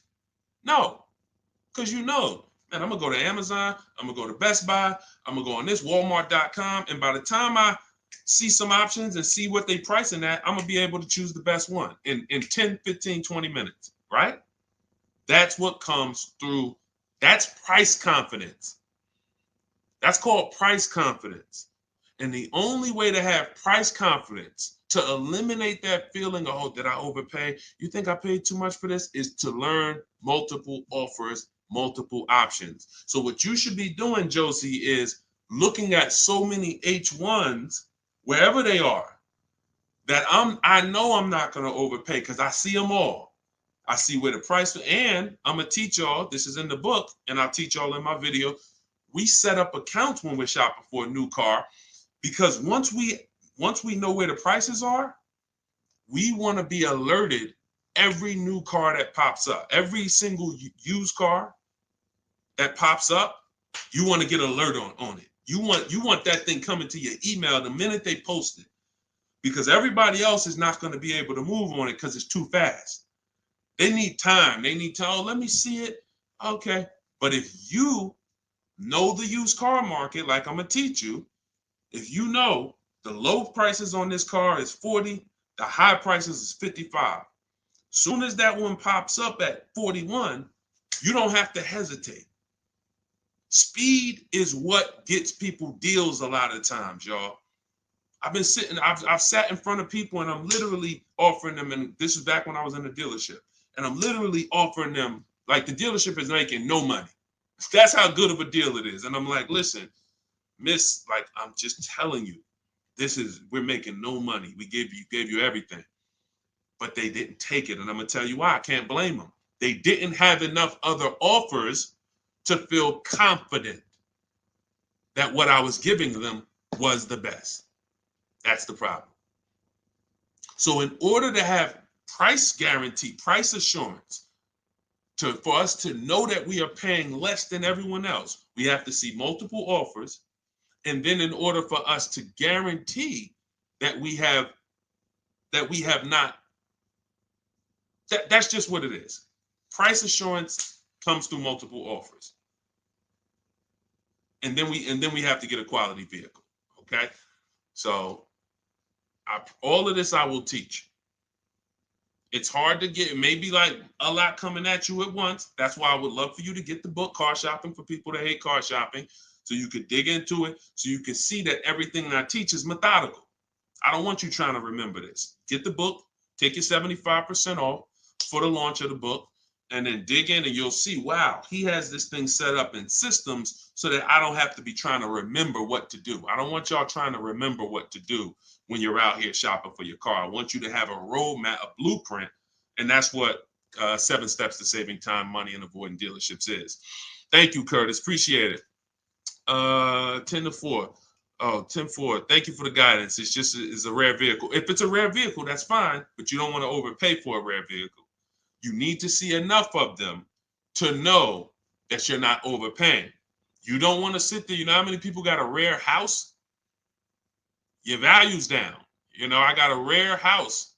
So if the value is going to be down, think about it. If it's rare buying, then it's rare selling too, which means your market, when you go to sell it, if you go to sell it one day, it's not going to be huge. That's not a car you can sell in 24 hours unless you just want to blow it out price-wise. But in order for you to make sure you don't lose, you got to make sure you buy right. You can't overspend by 10, 15 grand. So just make sure any H1 in this country, you know the price of it.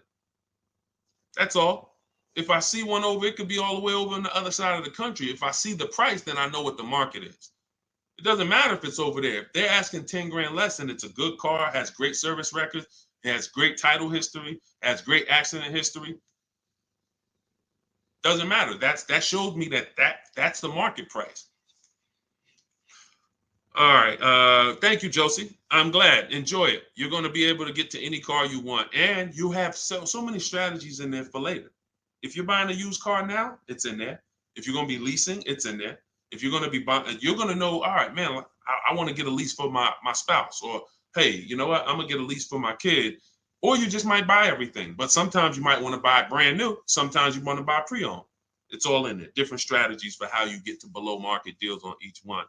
Uncle John said, who currently has the best lease program? It's no way to tell. Unfortunately, there's no way to tell. You cannot shop. That's the bad part. That's why when we shop, y'all, it takes us about 45 minutes to an hour to find out where the market is on a car, what the best offer is. Once you get good, like I said, if you're doing it the slow way, you could call sales managers. You get one lease price, and then you call a sales manager and see if they can match it or beat it, or beat it rather. But if you want to do it the fast way, I go through the websites. I contact the dealers through the websites, tell them exactly what I want. We do this for 25 dealers. And then you use my scripts of telling them what you want by email, getting the quotes, and you'll know in a matter of an hour, hour and a half where those offers are. But there's no other way. Because again, great deals aren't advertised. They're not going to advertise great deals. They'll advertise lease offers where they make money. Hey, bring us 35 grand. Bring us 3,500 plus taxes and fees, and your payment's $479 a month. Yeah, but you're putting down $6,000 to get there, and then no, those are not good deals. You're paying too much for a car you're giving back. So yeah, and so we'll cycle through various topics. We spent a lot this hour talking about leases, talking about leasing versus purchasing, and hitting a couple things. But what y'all will see is we'll do themes kind of each hour. I'm gonna come back. I'm gonna come back for the next hour, and we'll probably still stay on it, but we'll be able to get through more questions, because as y'all can see, some of these questions require a little bit more deeper answer. Just as if you were purchasing a house. I know they've made it seem like, oh, well, let's just ask a simple question and then let's just, it should be a super simple answer. Not when we're purchasing houses, right? It's never simple when we're purchasing houses, when we're getting mortgages, when we're investing. Why would it be simple when we're buying $20,000 to $50,000 to $100,000 vehicles that depreciate, that lose us money whether we drive them or not? That's danger. You got a real lesson on the dangers of depreciation in this hour. Like, ridiculous. You drive a car, buy it, park it outside, come back in a year. Car's worth thousands less.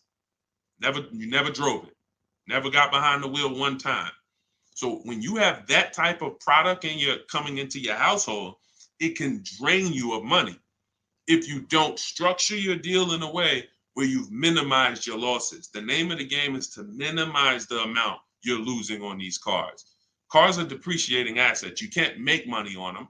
We did have a wave for years where we were making money on cars, but that's because the resale values of these cars, it was a once in a lifetime historic moment when all of our cars were worth 12 grand, 8 grand, 15 grand more than what they would normally be worth. So, those who cashed out did very well, and we were part of the group who were really spearheading helping people cash out while the market was high. But unfortunately, people bought while the market was high too.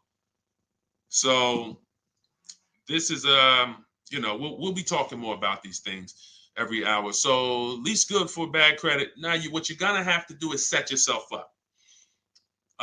If you can't qualify for a lease and you should be leasing, then now your goal is to now get prepared to lease. That might take you a year or two.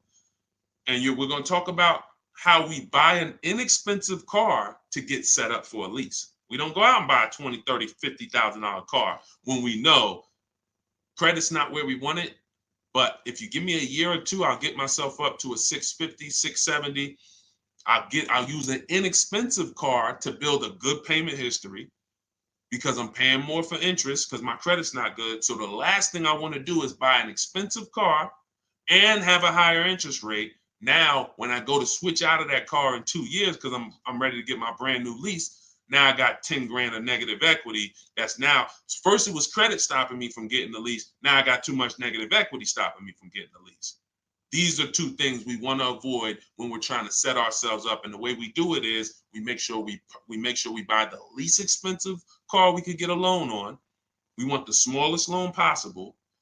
And then we get a reliable car, and our plan is to switch out of that car in 2 years. Make the payments, pay the higher interest, but that's okay, because in 2 years, I'm driving something brand new off the lot and I'm leasing it. So that might not be the ideal car. In fact, it shouldn't be. But some people go and say, well, if I got to do that, man, I'm going to go and get the Dodge Charger with the Hemi engine, and now you're buying a $30,000 car, $25,000, and you're putting that interest on top, and now you're buried. So you're not going to be any closer to getting a lease in 2 years than you are today. We don't want that. You got to bite the bullet And if you got a ton of money, I'll show you how to get it done, and you can get a little bit of a nicer car. If you got bad credit, but you got 10 grand, you don't have to get a $10,000 car, but we need to work these things accordingly, because the key is a small loan, reliable car. That's the key. Okay. TikTok's telling me my live's going to end in 60 seconds. Okay, so we will be back. Y'all are going to see, like, this is going to be what we do, especially during the book launch. My new digital book, Car Shopping for People That Hate Car Shopping, has everything in it I teach. Y'all know from my videos on social media, I don't hold back information. But if you want everything in one place, in a step-by-step written format, this is where you get it. It's called Car Shopping for People That Hate Car Shopping. 7 steps to saving time, money, and avoiding dealerships. And that's going to allow you to take what I teach, mastering the art of shopping from home, mastering making dealers and banks bid against each other for your business, and so that you can be confident. But please make sure you subscribe so that you can get, and if you're on our email list, you'll get notifications of when we go live so that you can make sure you jump on. If you're in the market for a car, we want to make sure you are armed with everything you need to save tons of money. So thank you, We West Coast, a lot. Appreciate you. Instagram, we're going to get y'all involved, because somehow I'm seeing some of the questions and some not. Now the questions on Instagram popping up. That is so weird. But I trust that y'all got value, because, again, many of you do have the same questions. So we'll be back in the next hour. You'll get a notification if you're on our email list. Jump on. But if you get your book, I hope you enjoy it. I can't wait to hear your success stories, and I'll see you shortly.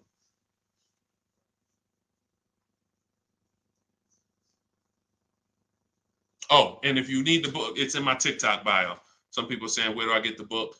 It's in my TikTok bio. Click the picture. It's in my Instagram bio. Go to the bio. Click the picture. If you're watching on or you could go to deshonesbook.com, or you can scan the QR code depending on where you're watching. So, all right. See y'all soon.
Down a little bit more.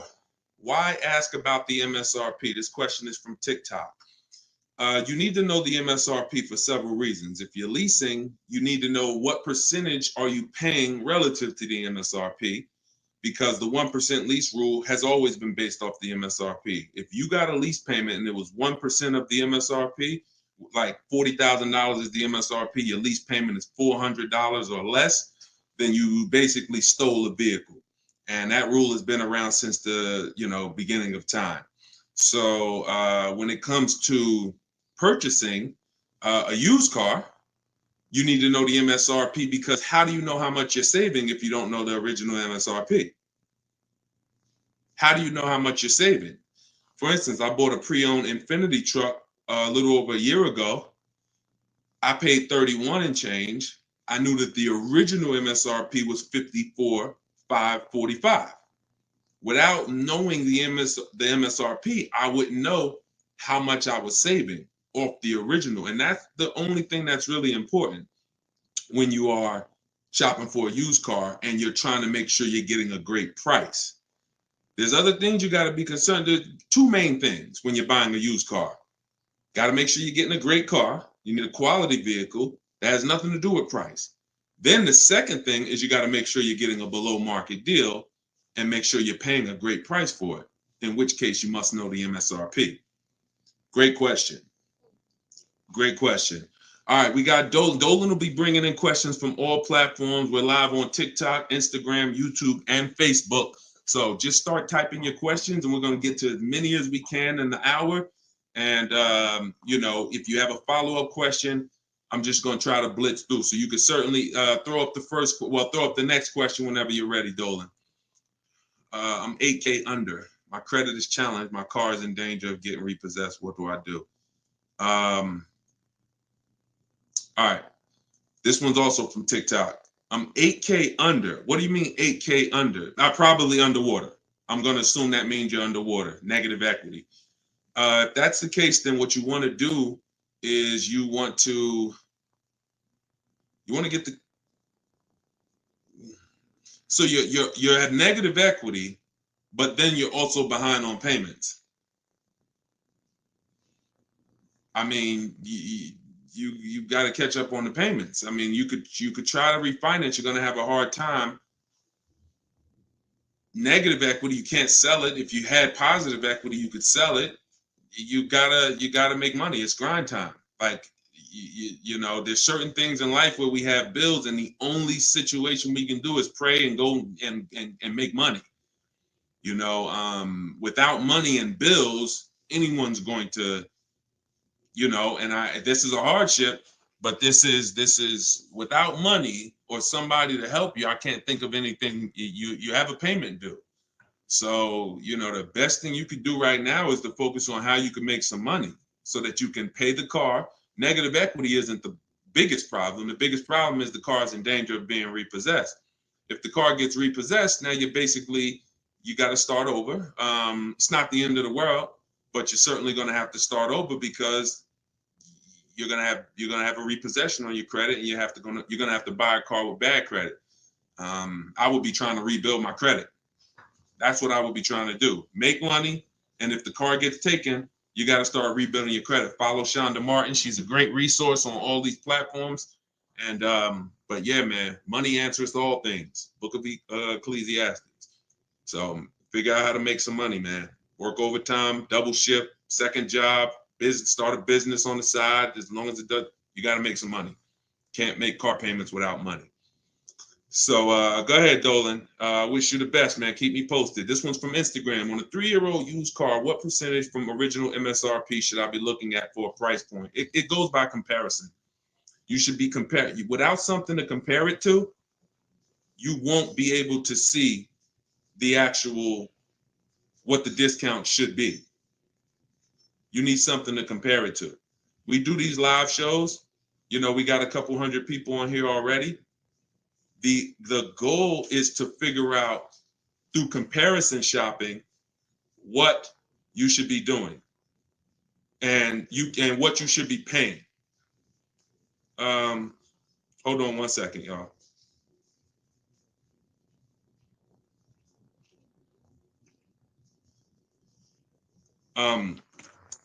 Yeah, so that's the goal. You don't know what a fair price is, what a great discount is, until you are not, until you have other offers to compare it to. That's the problem. Go ahead, Dolan, shoot the next question up. Like, I didn't know that 42% off my Infinity that I got was a great discount until I compared it to the others. I narrowed it down to 4 choices, and then 3 of them were not as big of a discount. And, one of them was, most of them were in the 30s. This particular one was a 42% discount off the original MSRP. Go ahead, Dolan. Oh, this one's TikTok. How do I get the lease rate down? You always, listen, the only way you're going to get a great lease deal is by comparison offers. You got to get at least 5 offers because 80% of dealers are overpriced. And the only way you're going to see that is by looking at other offers.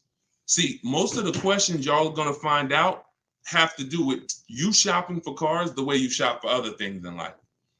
You shop for everything else. When we get great deals, it's comparisons. Everything we do is a comparison. Now, the only way you have price assurance is through comparison. and knowing if somebody tells you, we guarantee no one will beat our price, or hey, Walmart says you could buy this item and if you find it at a lower price, you know, we'll match it or we'll beat it. See, that's price assurance. That's comparison. That gives you peace of mind of knowing I'm not overpaying. And the only way for you to bring that same piece, the reason why we're able to, and for those of you, if this is your first time on a live with us, type 1. If you've never been on a live stream with me, type a 1 in the chat. See how many first time people we got. How many people first time? What y'all are going to see is what I'm teaching you to do is shop for cars the way you shop for everything else. Because the way you shop for cars now, you don't shop for anything else like that. Okay, Ronnie, I see you, Stoner Kid. Okay. I see you, Amelia. Okay, Batman, good to see you. Edgar. Okay, Paul, we got a lot of first-time people on here. So what you want to do is start shopping for cars the way you shop for everything else. And we get great deals by comparing offers. Now, some of the people I'm going to introduce you to and the way they've gotten their deals is by using what I'm teaching you. Everything that I teach comes out of my new digital book. It's called Car Shopping for People That Hate Car Shopping. 7 Steps to Saving Time, Money, and Avoiding Dealerships. So in that, I have 2 systems for how we comparison shop. One's for new cars and leases. You got to get at least 5 offers. And some of you are like, Deshone, how do I get 5 offers? Well, you stay on. We're going to talk about that. It's easy to do when it's online, but you won't see how different the prices are. When you see, man, everything seems overpriced, it's because you're dealing with what I call the 80%. Dealers that are the 80% are overpriced. They're going to charge you as much as they can because they don't think you're going to find the 20% dealers that are going to beat those offers. So when you talk about how to get a lease rate down, like you look at somebody like Danielle. This is Danielle's lease. She just got a lease on an Audi not too long ago. $44,000 vehicle. She paid $550, no money out of pocket. She just gave him $550, drove off. No down payment. So a lot of the things you're going to see, this is the reason why I represent the Unlearn, Relearn brand. Because a lot of what you've been using, you got to unlearn. It's not going to work here. But I'll help you do that. I hope you do that. So for the launch of my new book, you can get yours for 75% off in my TikTok bio. It's normally $97. It's 75% off while we're on the broadcast. You got 30 minutes. And Instagram bio, you can get yours. And if you're on YouTube and if you're on Facebook, I'll put the link for you guys. Y'all can get yours. But that's how you get lease rates down. Comparison offers. Making people bid for your business. Stop negotiating, guys. And start making people bid. We'll talk more about that. Go ahead, Dolan. Shoot the next question up. We're taking questions from all platforms, Facebook, Instagram, YouTube, and TikTok. And could everybody who shares invite somebody? If you're a sharer, I appreciate it. I always give, we're trying to figure out something special we could do for the sharers because there's nothing, I told y'all, inbox me. If you got ideas, what could we do to reward or come up with something for the sharers? Because you guys are the people who help us spread this message. I appreciate all the new people, but I want to do something special for the sharers. Please DM me ideas of what we can do because we want to make it a regular part of our broadcast. All right, I see you, Sharice. Thank you. All right, go ahead. This one's from TikTok. Can you ask for additional discounts since you're an educator? See, the problem is if there's a rebate, then you'll get it when you reveal it. If there's a first responder rebate, you can't depend on a dealer to tell you about it. Some of the 80% won't tell you about it. Some of the 80% won't give you the whole thing. If it's a $1,000 rebate, maybe they'll tell you it's $500. We don't trust the 80%. When I was in the dealerships, I saw how the 80% moved. The 20% are the people those are the people you have to find. It's not, you can't just walk in. You don't, unfortunately, there's 17,000 new car dealers in this country. They don't have labels on them. There's not one that say, we're the 20% that beats everyone. You have to find them and you need a great a bidding system. You can do it manually by phone, or you can do it my way by email, copy and paste. So, but you're not going to, it's like people who said, well, I have a GM, I get a special price with Ford. I get a special price with General Motors. You can't depend on the dealer you're dealing with to tell you the special price and to tell you the rebates if they have them. The only way you're going to see it is by getting at least 5 offers, and then you'll be able to reveal who gave you the real offer.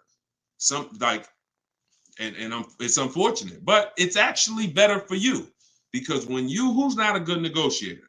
Type not me if you are not a good negotiator. Just speaking honestly, you're not a good negotiator. It's not your thing. I consider myself to be pretty good, and I won't do it. All right, Danny said not me. Okay. Rai, sorry, I butchered your name. Lovey, okay. This is going to work for everyone who's not a good negotiator. Now, I am a good negotiator, but I won't shop that way. I'm always going to get bids, because if you're negotiating with the 80%, they're so overpriced. Even when they drop down a couple $1,000s, you're still overpaying. That's the whole point. That's why it's best for you to sit at home where you're in control. You can use my way, which is email. We copy and paste. I have a strategy in my book. It's called 25 to 5, where you're going to connect with 25 new car dealers. This is only for buying and leasing new cars. This is not for used cars. I have a different strategy for that. But you're going to sit at home. You're going to connect with 25 dealers online in about 20 minutes. And that's going to get you 5 offers using my scripts, using my replies. Now, the manual way to do it is to pick up the phone, call, and speak to at least 5 sales managers. But you need to get 5 offers. That's the only way you're going to see how much money that the 80% were trying to overcharge you. Does that make sense? And it goes with the same thing with military discounts. Doesn't matter. Special pricing, employee pricing. You must shop multiple offers, because you can't trust the 80% to actually give you the real numbers. All right. Go ahead, Dolan. Bring the next one in. We're taking questions from all platforms. Did I post that link? The book is not good for used car. Absolutely. That's just my system. You're going to hear me talk about 2 systems of shopping multiple offers and options. One's for new cars and leases. That's called the 25 to 5. One's for used cars. That's called the multiple marketplace strategy. When we shop for used cars, we have a different strategy. You must shop for your best used car offer in a different way than your new cars. It's very different. They're both in my book. Y'all will hear me talk about them on my videos, on my social media videos if you've seen them, and you'll hear me talking about them on the live. 2 totally different shopping strategies based on your goal. All right, this one's from Instagram. When you walk into a dealership, the salesman comes at you right away. Can you tell him you're just looking for now, and I'll come get you when I see something? Of course you can. So using what I'm telling you, you should not spend more than 30 minutes in a car dealership ever. Tons of people that you'll see, the more you stick around this broadcast and the more you learn and the more you see our community over here. We've been doing this for 3 years, teaching the public. We've got 1,700 people we've worked with personally, a couple thousand books. People are using this stuff. It's not just the saving of money, it's time. You shouldn't be in a dealership if you're not there to test drive, or if you're not, see, we have something we call shopping, not buying. Very different. That's actually step 4 in my book. There's 7 steps. The last step is delivery. Step 4 is something I call shopping, not buying. You have to learn, if you're going to enjoy shopping and take control of your car deals the way I want you to, that when you are shopping, you are deciding what you want. That's shopping, deciding what you want. You can get your copy of the book in my TikTok bio. Everybody got 30 minutes to get it for 75% off. Somebody on TikTok said, how do I get the book? It's in my TikTok bio. If you're on Facebook or YouTube, you can scan the QR code, or you can go to deshonsbook.com. If you're on Instagram, you can go to my Instagram bio. It's normally $97, but it's part of our official launch. You can get yours for 75% off. So when you are there with a purpose, which means no one can actually talk you into something, because you're clear on what you're here for. I'm here to see what I like. I'm here to decide what I want. I got my kids with me. I'm here to see how this vehicle is it comfortable? This is only for new cars and leases. We don't test drive used cars until the end. That's a different thing. And I'm answering questions specifically. So when someone asks about a used car test drive, we'll talk about that. For those of you who are leasing and buying new cars, we are there to test drive and decide what we want. That is it. We do not talk numbers in the dealership. Listen, I want y'all to remember this. You will never, using what I'm telling you, you will never talk numbers in the dealership. If you are coming there to see a used car, the deal is made already before you get there. Your numbers, everything should be established online. That's the multiple marketplace. There's a very simple process that you can follow for shopping for used cars. By the time you walk in the deal, who's ever had a dealership that they had to walk out of? If you've ever had a dealership where you had to walk out of, type me if you've ever walked out. Somebody wasted your time. Somebody tried to, whatever. You went there and you're like, man, I'm leaving. This isn't good. I'm glad you did that, but I want you to get to the point where no one can even waste your time. That's what I want you to get to, which means every time you walk in a dealership, for a used car, the deal is made. You're just there to test drive it, verify everything you did online. We'll talk about this. And then you're taking the car or you're locking up that deal, not taking it because, you're locking up the deal. Now, with a new car, you are there to test drive only. I'm deciding what I want. And here's look, you got to be able to ignore this. Let this stuff go. Hey, can I talk to you? Hey, let me just show you these numbers. Hey, we got some real good deals this month. Hey, you know what? Have you seen the specials? Hey, we got a special price. Hey, we're taking off Hey, we're paying over $2,000 for people's trading. Hey, we're buying old leases back. All of this stuff, it got to just be, that junk got to go using what I teach, because that stuff works for other people. It probably has worked on you in the past. Now, you're not going to let people throw you off this agenda anymore. You are literally there to shop, decide what you want, and when you take your card, take the salesperson's card. When you come home, if you like that vehicle, we will be purchasing it and getting multiple offers from home, never in the dealership. Everybody clear? If you're clear on that so far, type clear. Everybody clear on that? Clear? All right, I see you, Dave. Yep, I see you, Danny. All right, go ahead. This one's from Facebook. Carla said, my granddaughter purchased her first car in November 2023.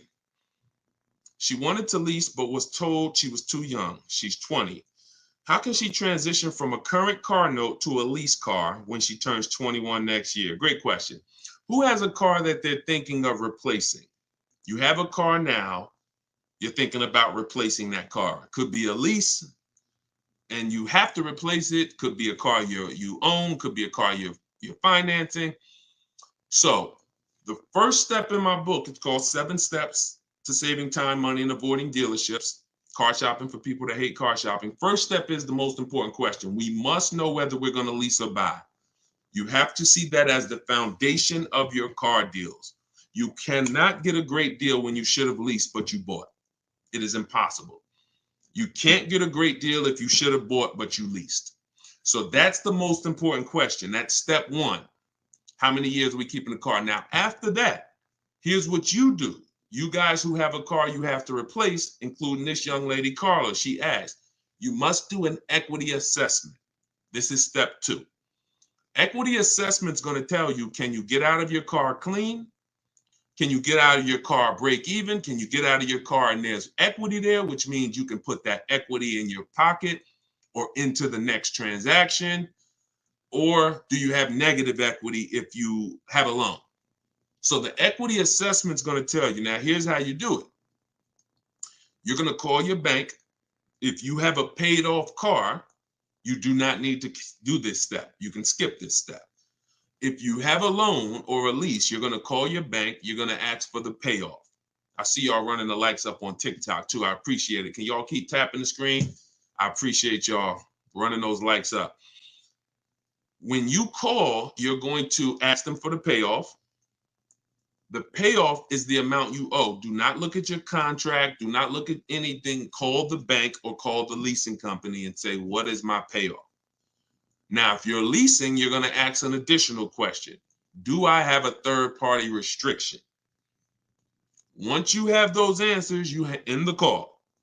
You are then going to go on to the websites that I'm about to mention. You're going to get 6 bids, 6 offers. My 2 favorite words when buying anything. And if you like to save money, these will become your 2 favorite words. Multiple offers. Multiple offers. I love those words. That's how you buy everything else. Multiple offers, multiple options. That's how we save the big money. So you're going to go to CarMax.com. This will take you about 20 minutes to do an equity assessment. You're going to go to Driveway.com. You're going to go to AutoNation, Sell My Car, Carvana, Kelly's Blue Book, Instant Cash Offer, and Car Guru, Sell My Car.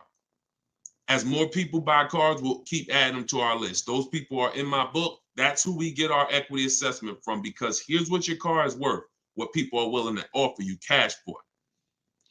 What's the one word? Some of you have been, hold on, don't bring in the next question until I give you the road, because some of these I got to go a little deep on, Dolan. But you could queue them up. Just get them ready so that, you know, when I call them out, you got them ready. I know you're stacking them.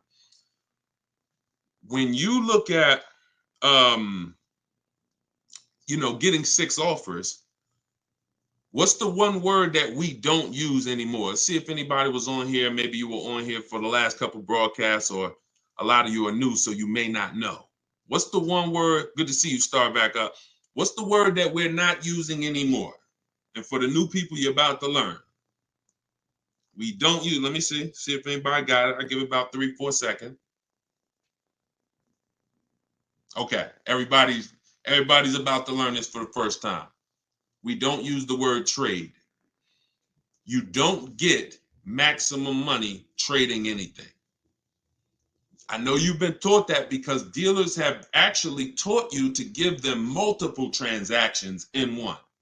You buy your car from them, that's one transaction. You sell your car to them, that's another transaction. And if you get your loan from them, that's a third transaction. All of these are separate transactions. And how big is the money in them? I'll break it down to you like this. You can actually there are companies that only want to lend you money. They don't sell cars. That's how much money is in loans. There's companies and people who just want to buy your car. They don't want to sell your car. That's how much money is in buying cars. So somebody just said trading is convenient, though. If you want to conveniently lose $2,000 or $3,000 because you want to save 30 minutes, then be my guest. I'm talking to the people who are like, Deshone, that's not my thing. And I'm not talking about a private party sale. We're not talking about listing the car on Facebook. We're talking about going to people. All those companies I just named, they literally have a short inspection process and they cut you a check. I sold my lease to CarMax. They won the bid 2 years ago. I walked out with a check. I was there for 45 minutes. Then I brought my parents down because they won the bid for their Mazda. They taught you that, oh, anything else besides what we're telling you to do is going to be hard. You know, like, oh, you might as well just give us all the business because, you know, anything else is going to be just hard. Meanwhile, what you're putting yourself through is hard. So that's how you do the equity assessment. Now, if you do have a lease, when you go on those websites, there's a question there. It's going to say, is the car owned, financed, or leased? You want to put owned because you just want the true value. And when you put lease, it triggers something on their websites. Don't worry about that. If you don't have a third-party restriction, you can sell direct to anyone. If you have a third-party restriction, you're going to take those offers, and then we're going to call used car managers because the third-party restriction does not say you can't sell.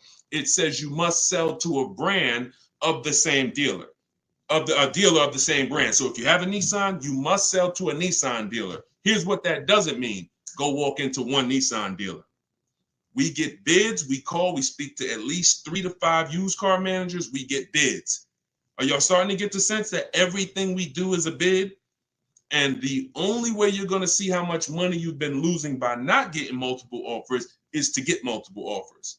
Everyone I've been working with says, Deshone, there's no way that I would have known how much money was in these car transactions until I started getting multiple offers from home. We don't do this by getting in our car and driving from place to place. We do this by sitting at home and using what online. Shoot the next question in. All right. And we're taking questions from all 4 platforms. So just keep typing them. We'll get through as many as we can in the hour. Erica, this one's from YouTube. I purchased a used vehicle from the dealership, and 2 weeks later they called me and asked me to bring it back because the previous owner wanted it back. Can they do that? Mm, mm, that's a nightmare. Mm.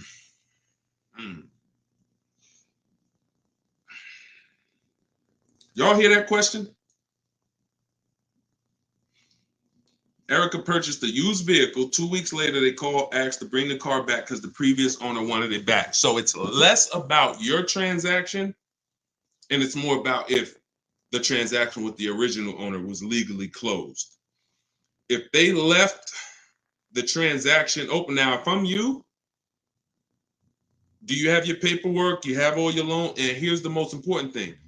Has the loan been funded? Is there a new loan attached to that vehicle under your name? Are they in the process of registering that vehicle under your name? Now, here's where you could be dealing with the crap that the 80% of dealers who are scumbags. This is what they do sometimes. They'll take a car from a customer. They're waiting for the title. They technically don't have the legal right.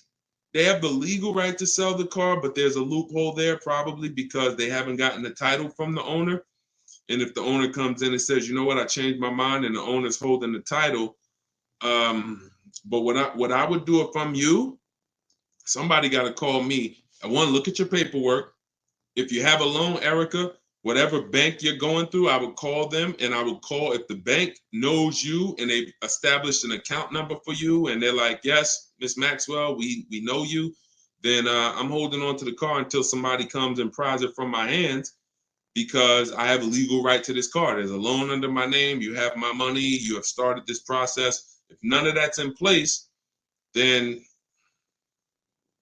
and it sounds like, it sounds like you dealt with a scumbag dealership, but that's what I would do. I'm not just giving up the car because you said, oh, the owner wants it back. The old owner wants it. That's not my problem. You made a deal with me. I have paperwork that is binding, and you work that out with the owner, because that happens sometimes. Dealers do some crappy stuff, or dealers don't cross their T's, dot their I's, and then and then the owner comes in, the original owner who traded the car. That ain't got nothing to do with who you sold that car to.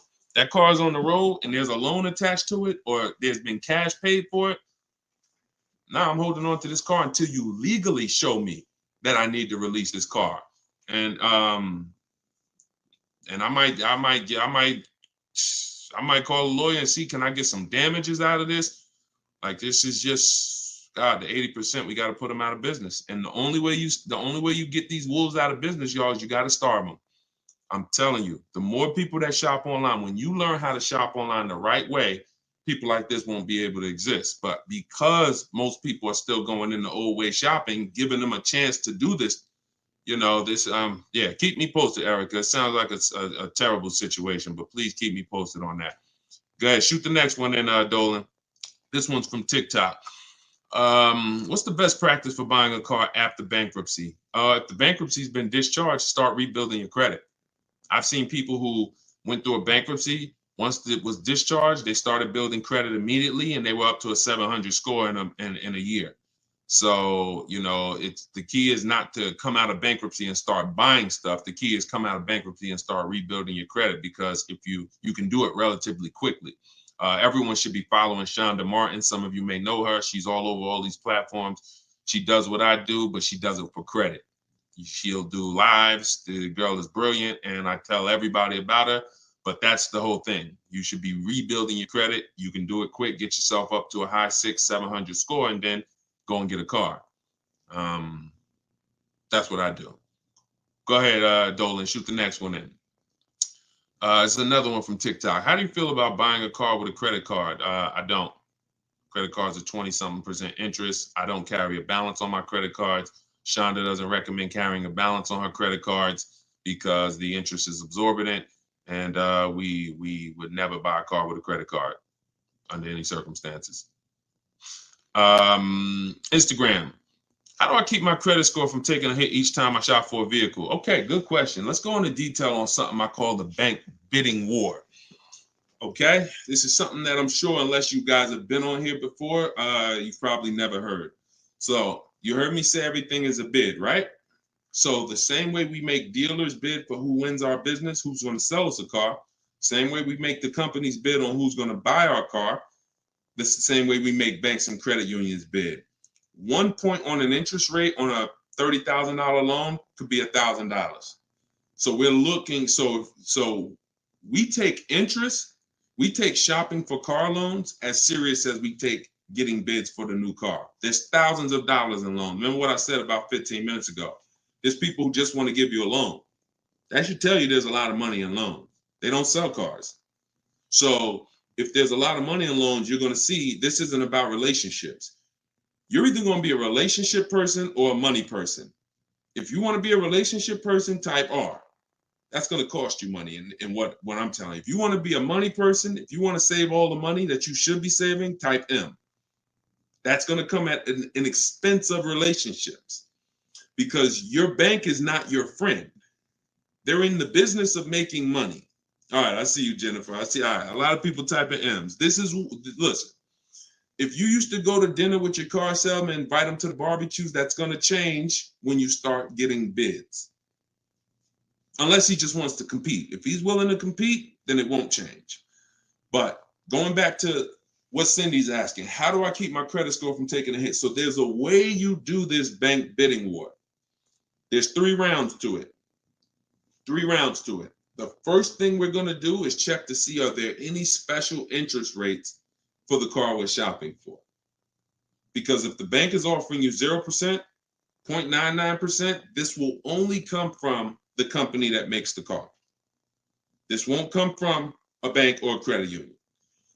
When you see 0%, 0.99%, it's like a finance rebate. It's like they're incentivizing you to finance, giving you very cheap or free money to use. No bank can compete with that. So the first thing you're doing, whether you're shopping for a new car, used car, is checking there. That's round 1 of the bank bidding war. Because if you do see that, there's no other reason to let anyone run your credit. That's what I'm getting. I'm going to get the 0%. I'm going to get the 1.99. Now, if that doesn't exist, now what we're doing is we're shopping for our car, and we're going to lock up our car, get our offers. No one needs your credit. When you're getting offers the right way, no one needs your credit to give you an offer. That's a lie. Deshone, they told me they did. They lied to you. What I tell you about the 80%? The 80% lie. Straight face. Look you in the eye. So we're going to get our offers. Once we find the best offer in the market, we reserve the car. We take that buyer's order. We come home. And now we're going to let tons of people run our credit. Isn't that going to make it go down? Here's how the bank bidding war works, and you can Google this. The credit bureaus allow you to have multiple people run your credit within a finite period of time. Experian has an article on this. They say between 14 and 45 days. If you're letting all these people run your credit within this period of time, what it looks like to the credit bureaus is you're rate shopping. You're rate shopping. They're not going to penalize you for rate shopping. They will penalize you from going to dealer, letting this dealer run your credit, letting this, oh, I'm trying to buy this Chevrolet. Oh, let run my credit. And then here I'm at a Nissan dealer. Okay, I'll take the Nissan Altima, letting them run your credit. You'll be penalized for that. That is not what I'm telling you to do. I'm telling you, don't do that. So when you get your car, you're bringing that home, and you're going to call your bank. You're going to now call your credit union or go on their online portals, and you're going to go to every online lender. I have some listed in my book, Lightstream, Community Credit Union, and you're going to let all these people make offers for you. Because who's seen a case? This is another reason this works so well. Who's tried to reach out to their bank or their credit union to get a rate, and they say you have to have a car first? Who's had that happen? You're trying to get a rate, and they say, well, we can't get your rate. We need you to give us the details of the car first. So now you're trying to make up what you think you're looking for. Yeah, I'm looking for. No, it's because it's not designed to work that way. It's designed to work where you get your paperwork, get your buyer's order, has all the numbers on there, has the year, the make, the model, what you're paying, how much you need to borrow, and then you're calling your banks and credit unions. This is round 2 of the bank bidding war. So you're going to let all those people go and compete. Now, whoever wins that round, you're going to call the dealer the next day and you're going to say, hey, I got 6.29 from my credit union. But if you guys can beat it, then I'll do the deal with you. This makes the whole price. See, everything I'm telling you to do, if you follow what I'm telling you, the process is easy. You never got to lie. All of those people who taught you how to buy cars and you got to lie, don't tell them you got to trade, don't tell them this, you'll never hear me teach you. You don't have to lie. And the dealers will enjoy working with you, the 20%, because you're now giving them an opportunity. And it's very different, y'all. When you got a car, when you have a finance manager who's trying to beat the rate you got, here's the difference. And we'll get ready to queue up the next question, Dolan, not yet.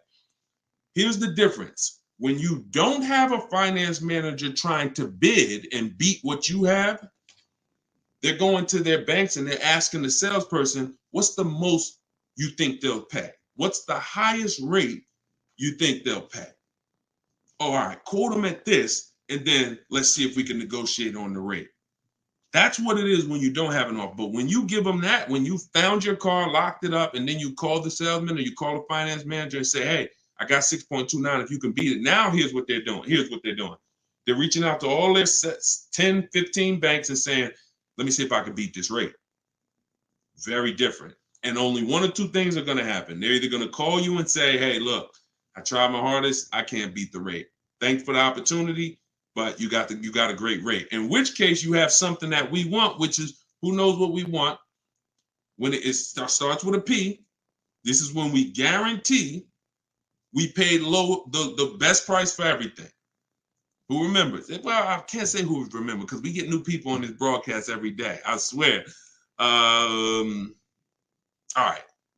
Price assurance.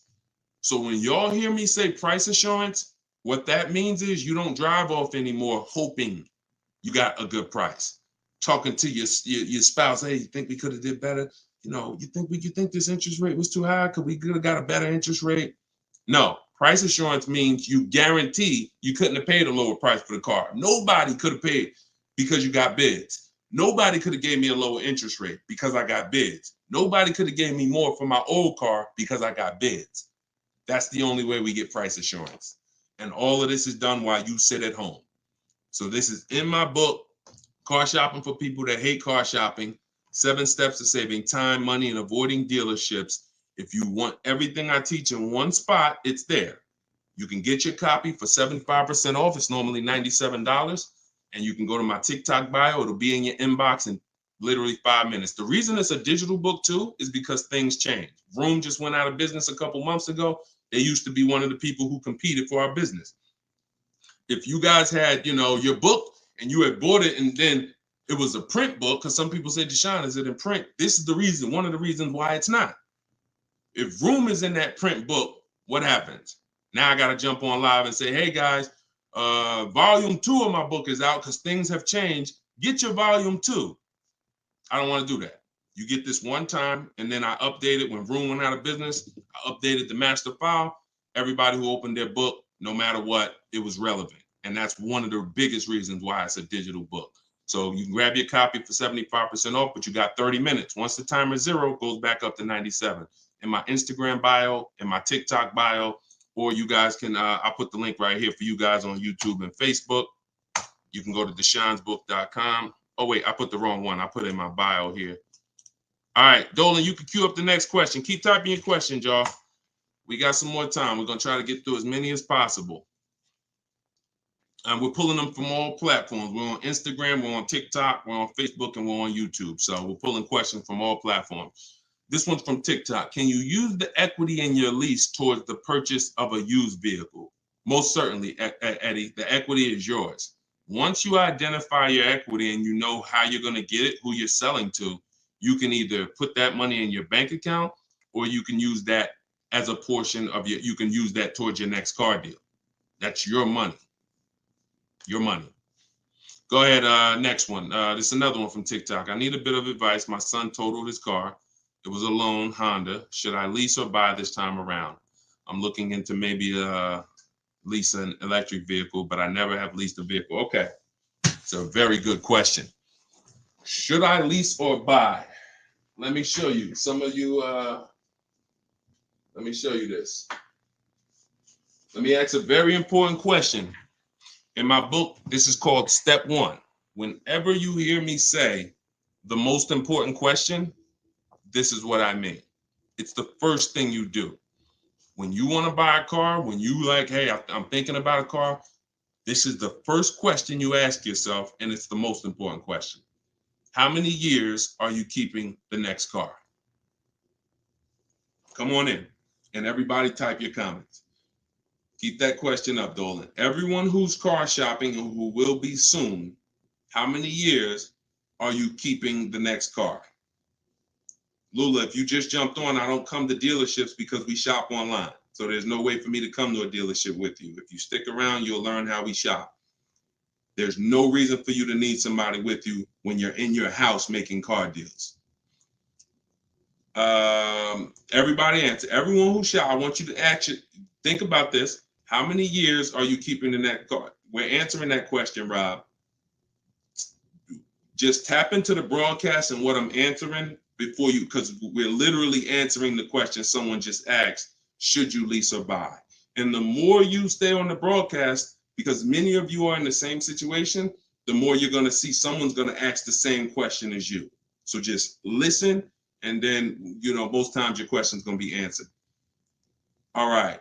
If it's electric, 3 years. Buying all cash. How many years are you keeping the next car? I got to just pay attention to the people that are listening. I'm sorry. All right. Hyla, I see 3 to 4. Vivian, I see 3 years. All right. 6 years. Okay. 3. Okay. 8 years. Okay. So the first question you're asking yourself, should I lease or buy? You're going to replace that question with how many years am I keeping the car? Now, if the answer is 8 or more, then you should buy. I'm going to tell you why. This has nothing to do with how you're paying for the car. A lot of you may get attached to, if I'm paying cash, does that change anything? If I'm getting, it doesn't, because the expense that you need to avoid that's losing you the most money is what I call the unseen expense. It's depreciation. So let me break this down for you very quickly. If you have a $35,000 car, you buy it today, what is that car worth a year from now?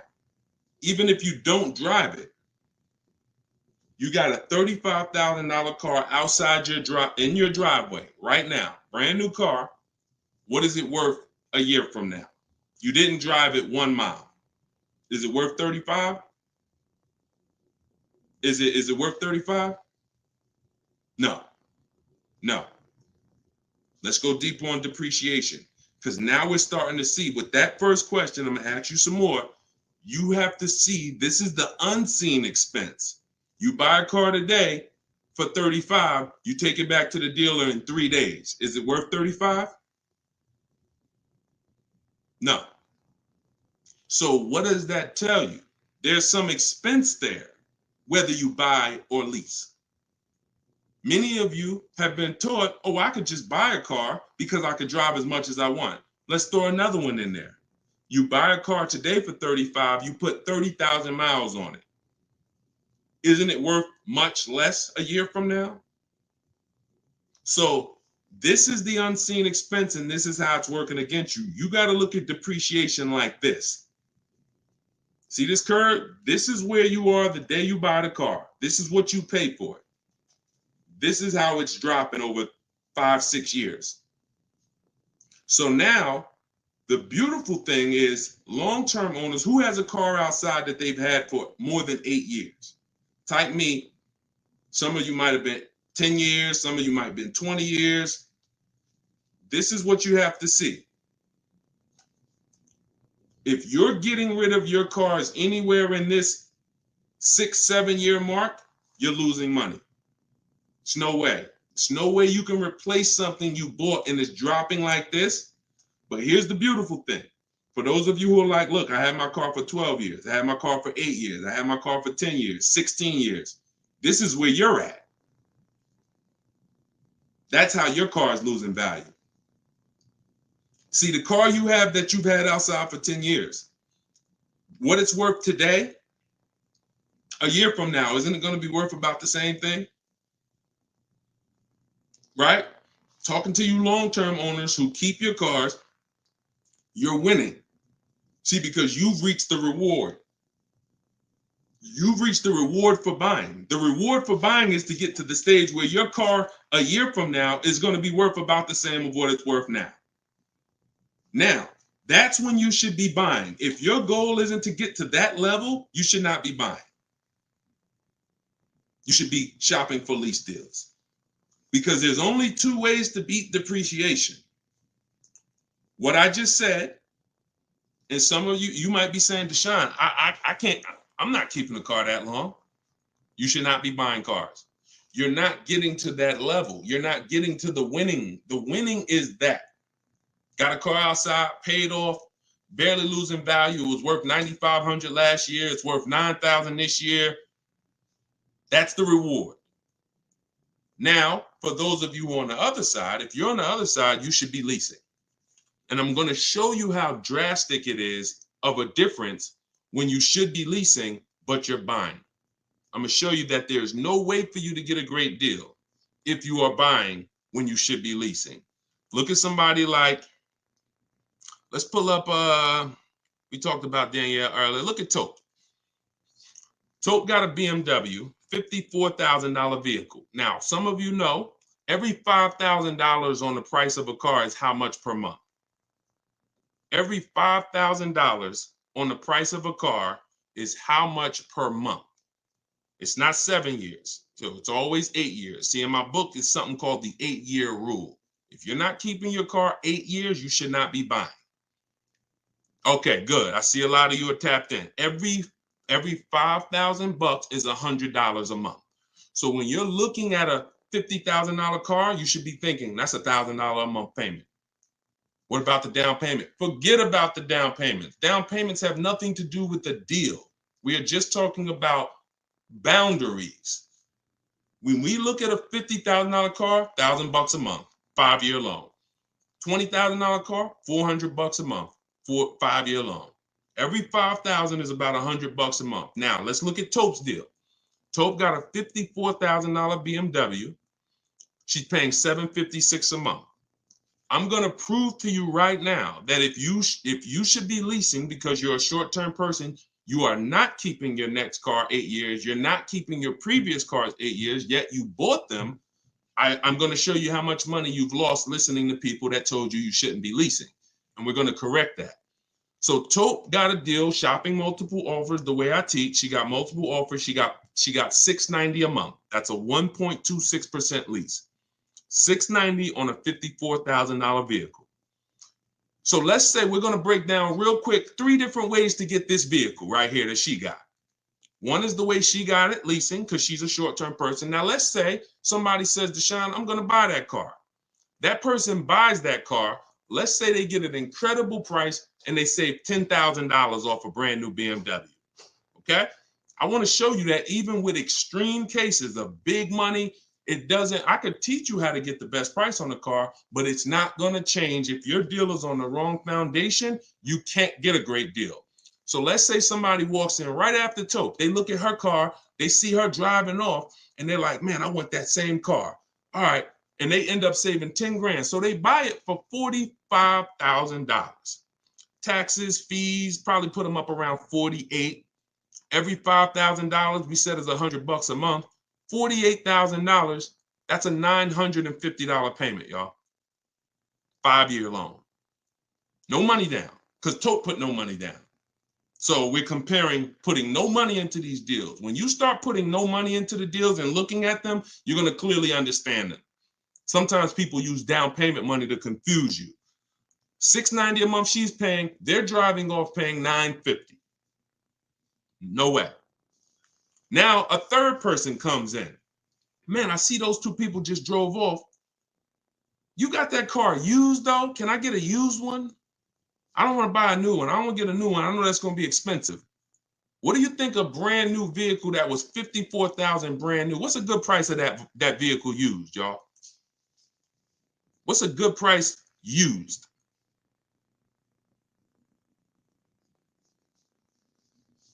I want to hear it. Somebody throw something out. 40? Okay. 40? I'm going to take the lowest number. This is how it's going to, I mean, it's not going to be 30. Okay. A $54,000 vehicle. You're not, let's take 21. Okay. No, all right. I can't, we gotta use like real answers. So you're not getting a $54,000 vehicle. Oh, maybe I should preface 3 years old, right? Let's say 35. Let's say 35, right? That's pretty conservative. 54,000 new. They find one for a great price. It's a used car. They get it for 35. Every $5,000, $100 a month. What's the car payment? 700. 700. So you have Tope, who's driving off in a brand new BMW, $690 a month. You got the person who bought thinking it saved $10,000, got an incredible discount, $950. And then you got the person who got a 3-year-old BMW. Warranty will be up next year. They're going to be on their own. They're paying $700. That's what I mean. I told you I was going to make it very clear for you that when you should be leasing, you cannot get a great deal. I don't care how much money you save off the car. I don't care if you buy a used one. When you should be shopping for great lease deals, you're not a long-term person. Now, here's where both of those people can beat Tope. Both of those people can keep their cars 8 years, long-term, pay the cars off. Now, we see them down the line, and now they're winning. And it's not that Tope is losing. It's just that they've all won now. Everything when you purchase cars, when you get to this stage, if a person bought that car and they're at this stage now, I had this BMW for 8, 9, 10 years, and it's not losing any value anymore. Oh, you won. That's the reward for buying. But if you're not going to get there, you're losing by not leasing. That's the leasing versus buying. I call that the most important question. It's the first question. When you open my book, it's step 1. How many years are you keeping the next car? That is the first thing you ask yourself because it's the foundation of your car deals. So everything that I'm teaching you is out of my new digital book, Car Shopping for People That Hate Car Shopping. 7 steps to saving time, money, and avoiding dealerships. Step 1 is the most important question. Step 7 is delivery. So by the time you get to step 7, you're either having your car delivered or you're picking it up. This is not a book you read and then you go take a test on it. This is an action guide that gets you closer and closer to your vehicle. And when you get to step 7, you're taking delivery. So you can get it for 75% off. Get your copy. Get your 75% off in my TikTok bio, in my Instagram bio. It'll be in your inbox in literally 5 minutes. If you're on YouTube or Facebook, you can scan the QR code or you can go to Deshone'sBook.com. All right. I love talking about this. Go ahead, Dolan. We probably got time for 2 more. Bring in 2 more, Dolan. Bring in the next one. And then we'll wrap. Yep.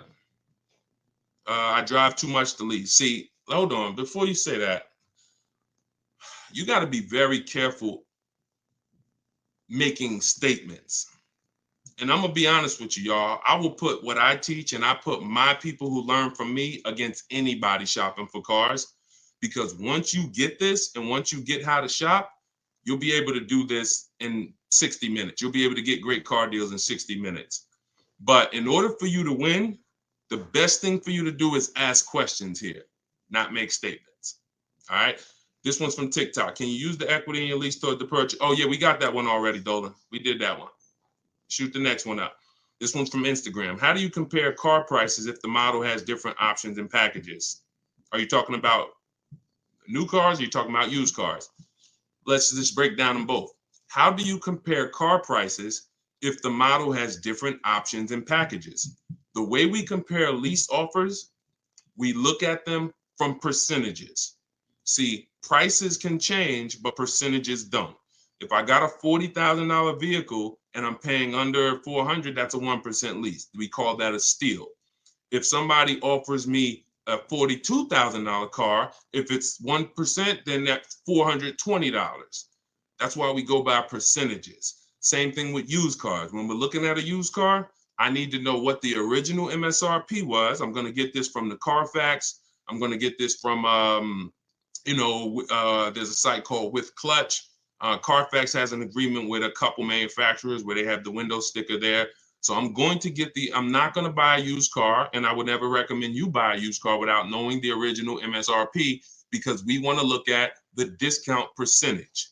So example, my Infinity truck I bought, it was $54,000 brand new. The other three that I was looking at, one was 52, one was 48, one was 46. So when I compared the discount off of the new price, this one had the greatest discount off the new price. Therefore, it was the best offer. And that doesn't matter that it had more options than everything. It also had a greater discount percentage wise. That's how we compare, no matter what prices are being thrown at us. When you learn to look at things percentage, and I have calculators in my book. I have ways that we make offers. I have calculators that I've invented, online calculators where we plug in all our offers and then it spits out the counter offers that we should be making. All of that is in there. Like there's more stuff in the book than I could ever describe on this one live stream. All right, go ahead. Cue up the last one. Pick a good one. TikTok. Listen to him. He got me a check for $4K for my lease car. I said pick a good one. You picked a good one. Listen, a lot of people, and I'm glad. Congratulations on that. A lot of people didn't even know you could sell leases. If you didn't know you could sell a lease, type a question mark. Be honest. If we're honest here, this is how you're going to win. Because at some point, this person right here who just said I got $4K selling my lease, at some point, they didn't know you could sell a lease. But once they discovered it, they're like, okay, I'm going to tap in. I'm going to follow what he says. And that part of their transaction's 4,000 richer. Forget what they bought. Forget how much they got off the car. Just that part is 4K. So all of you who said I didn't know you could sell a lease, think of how much money you have left on the table returning leases to dealerships without doing an equity assessment. So we must do it. So I'm very big on getting this information out. Y'all can get it any way you want. You can go through all my social media videos. As you can see, those videos are made for different types of people. Some of you are high mileage drivers. Some of you are, going to be leasing. Some of you have negative equity. Some of you are going to be purchasing new. Some of you are going to be purchasing used. Some of you are going to be paying cash. So you can go through the social media videos and piece the ones together that's for you. You can also hop on these live streams, piece the information together for you, or you can go and grab your copy of my new book, Car Shopping for People That Hate Car Shopping, 7 Steps to Saving Time, Money, and Avoiding Dealerships, and you can just have the whole playbook. And the playbook is in there for everything. So if you're leasing now, it's in there. If you're going to be getting your spouse a car, it's in there. I can't tell you how much the book is going to make you. You'll tell me. Maybe 10, 15, 20 years, you'll tell me, this book, Deshone, this book has saved me $20,000. Because the more cars you get, the more your money you're going to save, even if you're going to get one. But I just want you to have the information, get it how you want it. You can get 75% off your copy as part of our book launch in my TikTok bio. Click that link, and then same thing in Instagram. Click that link and then click the button that says get 75% off my new book. But it's only for 30 minutes. After 30 minutes, price goes back up to $97. $24 is better than $97. So, and I'll put the link one more time for you guys on YouTube and Facebook. You can click this link here that says Deshone's book. I just posted it. Or you can scan the QR code. If you might be watching us on a television, you can just scan the QR code with your phone, grab your 75%. So this is what we do. Whenever you see me live, I'd encourage you to invite a friend, tell somebody. If you see a coworker and they're like, man, I got to buy a car soon, invite them to one of our streams, because we get very, very detailed about showing you all the money in your car deals and making sure you know what you're doing. Please, if you're not subscribed to us on YouTube, we got a lot of things coming to YouTube. We're going to be time stamping these questions in future episodes so that you can easily navigate through previous episodes and find your answers. So everything is Deshone the Auto Advisor. Make sure you subscribe to YouTube because we got a lot of stuff coming there. But other than that, have a great day. I'll see y'all in the next broadcast. Everyone who got the book, use it, win with it, and make sure you DM me or email me your success stories. I want to see your deals. Email me your deals, not just your cars. You're going to love it. Once you start making deals and you're confident with the money, you're going to be so excited about sharing the numbers, you might forget to tell me what car you got. You know, Deshone, look at this price I just got. Oh, by the way, it was on this car. You know, so that's what we want. All right. God bless y'all. I'll see you soon.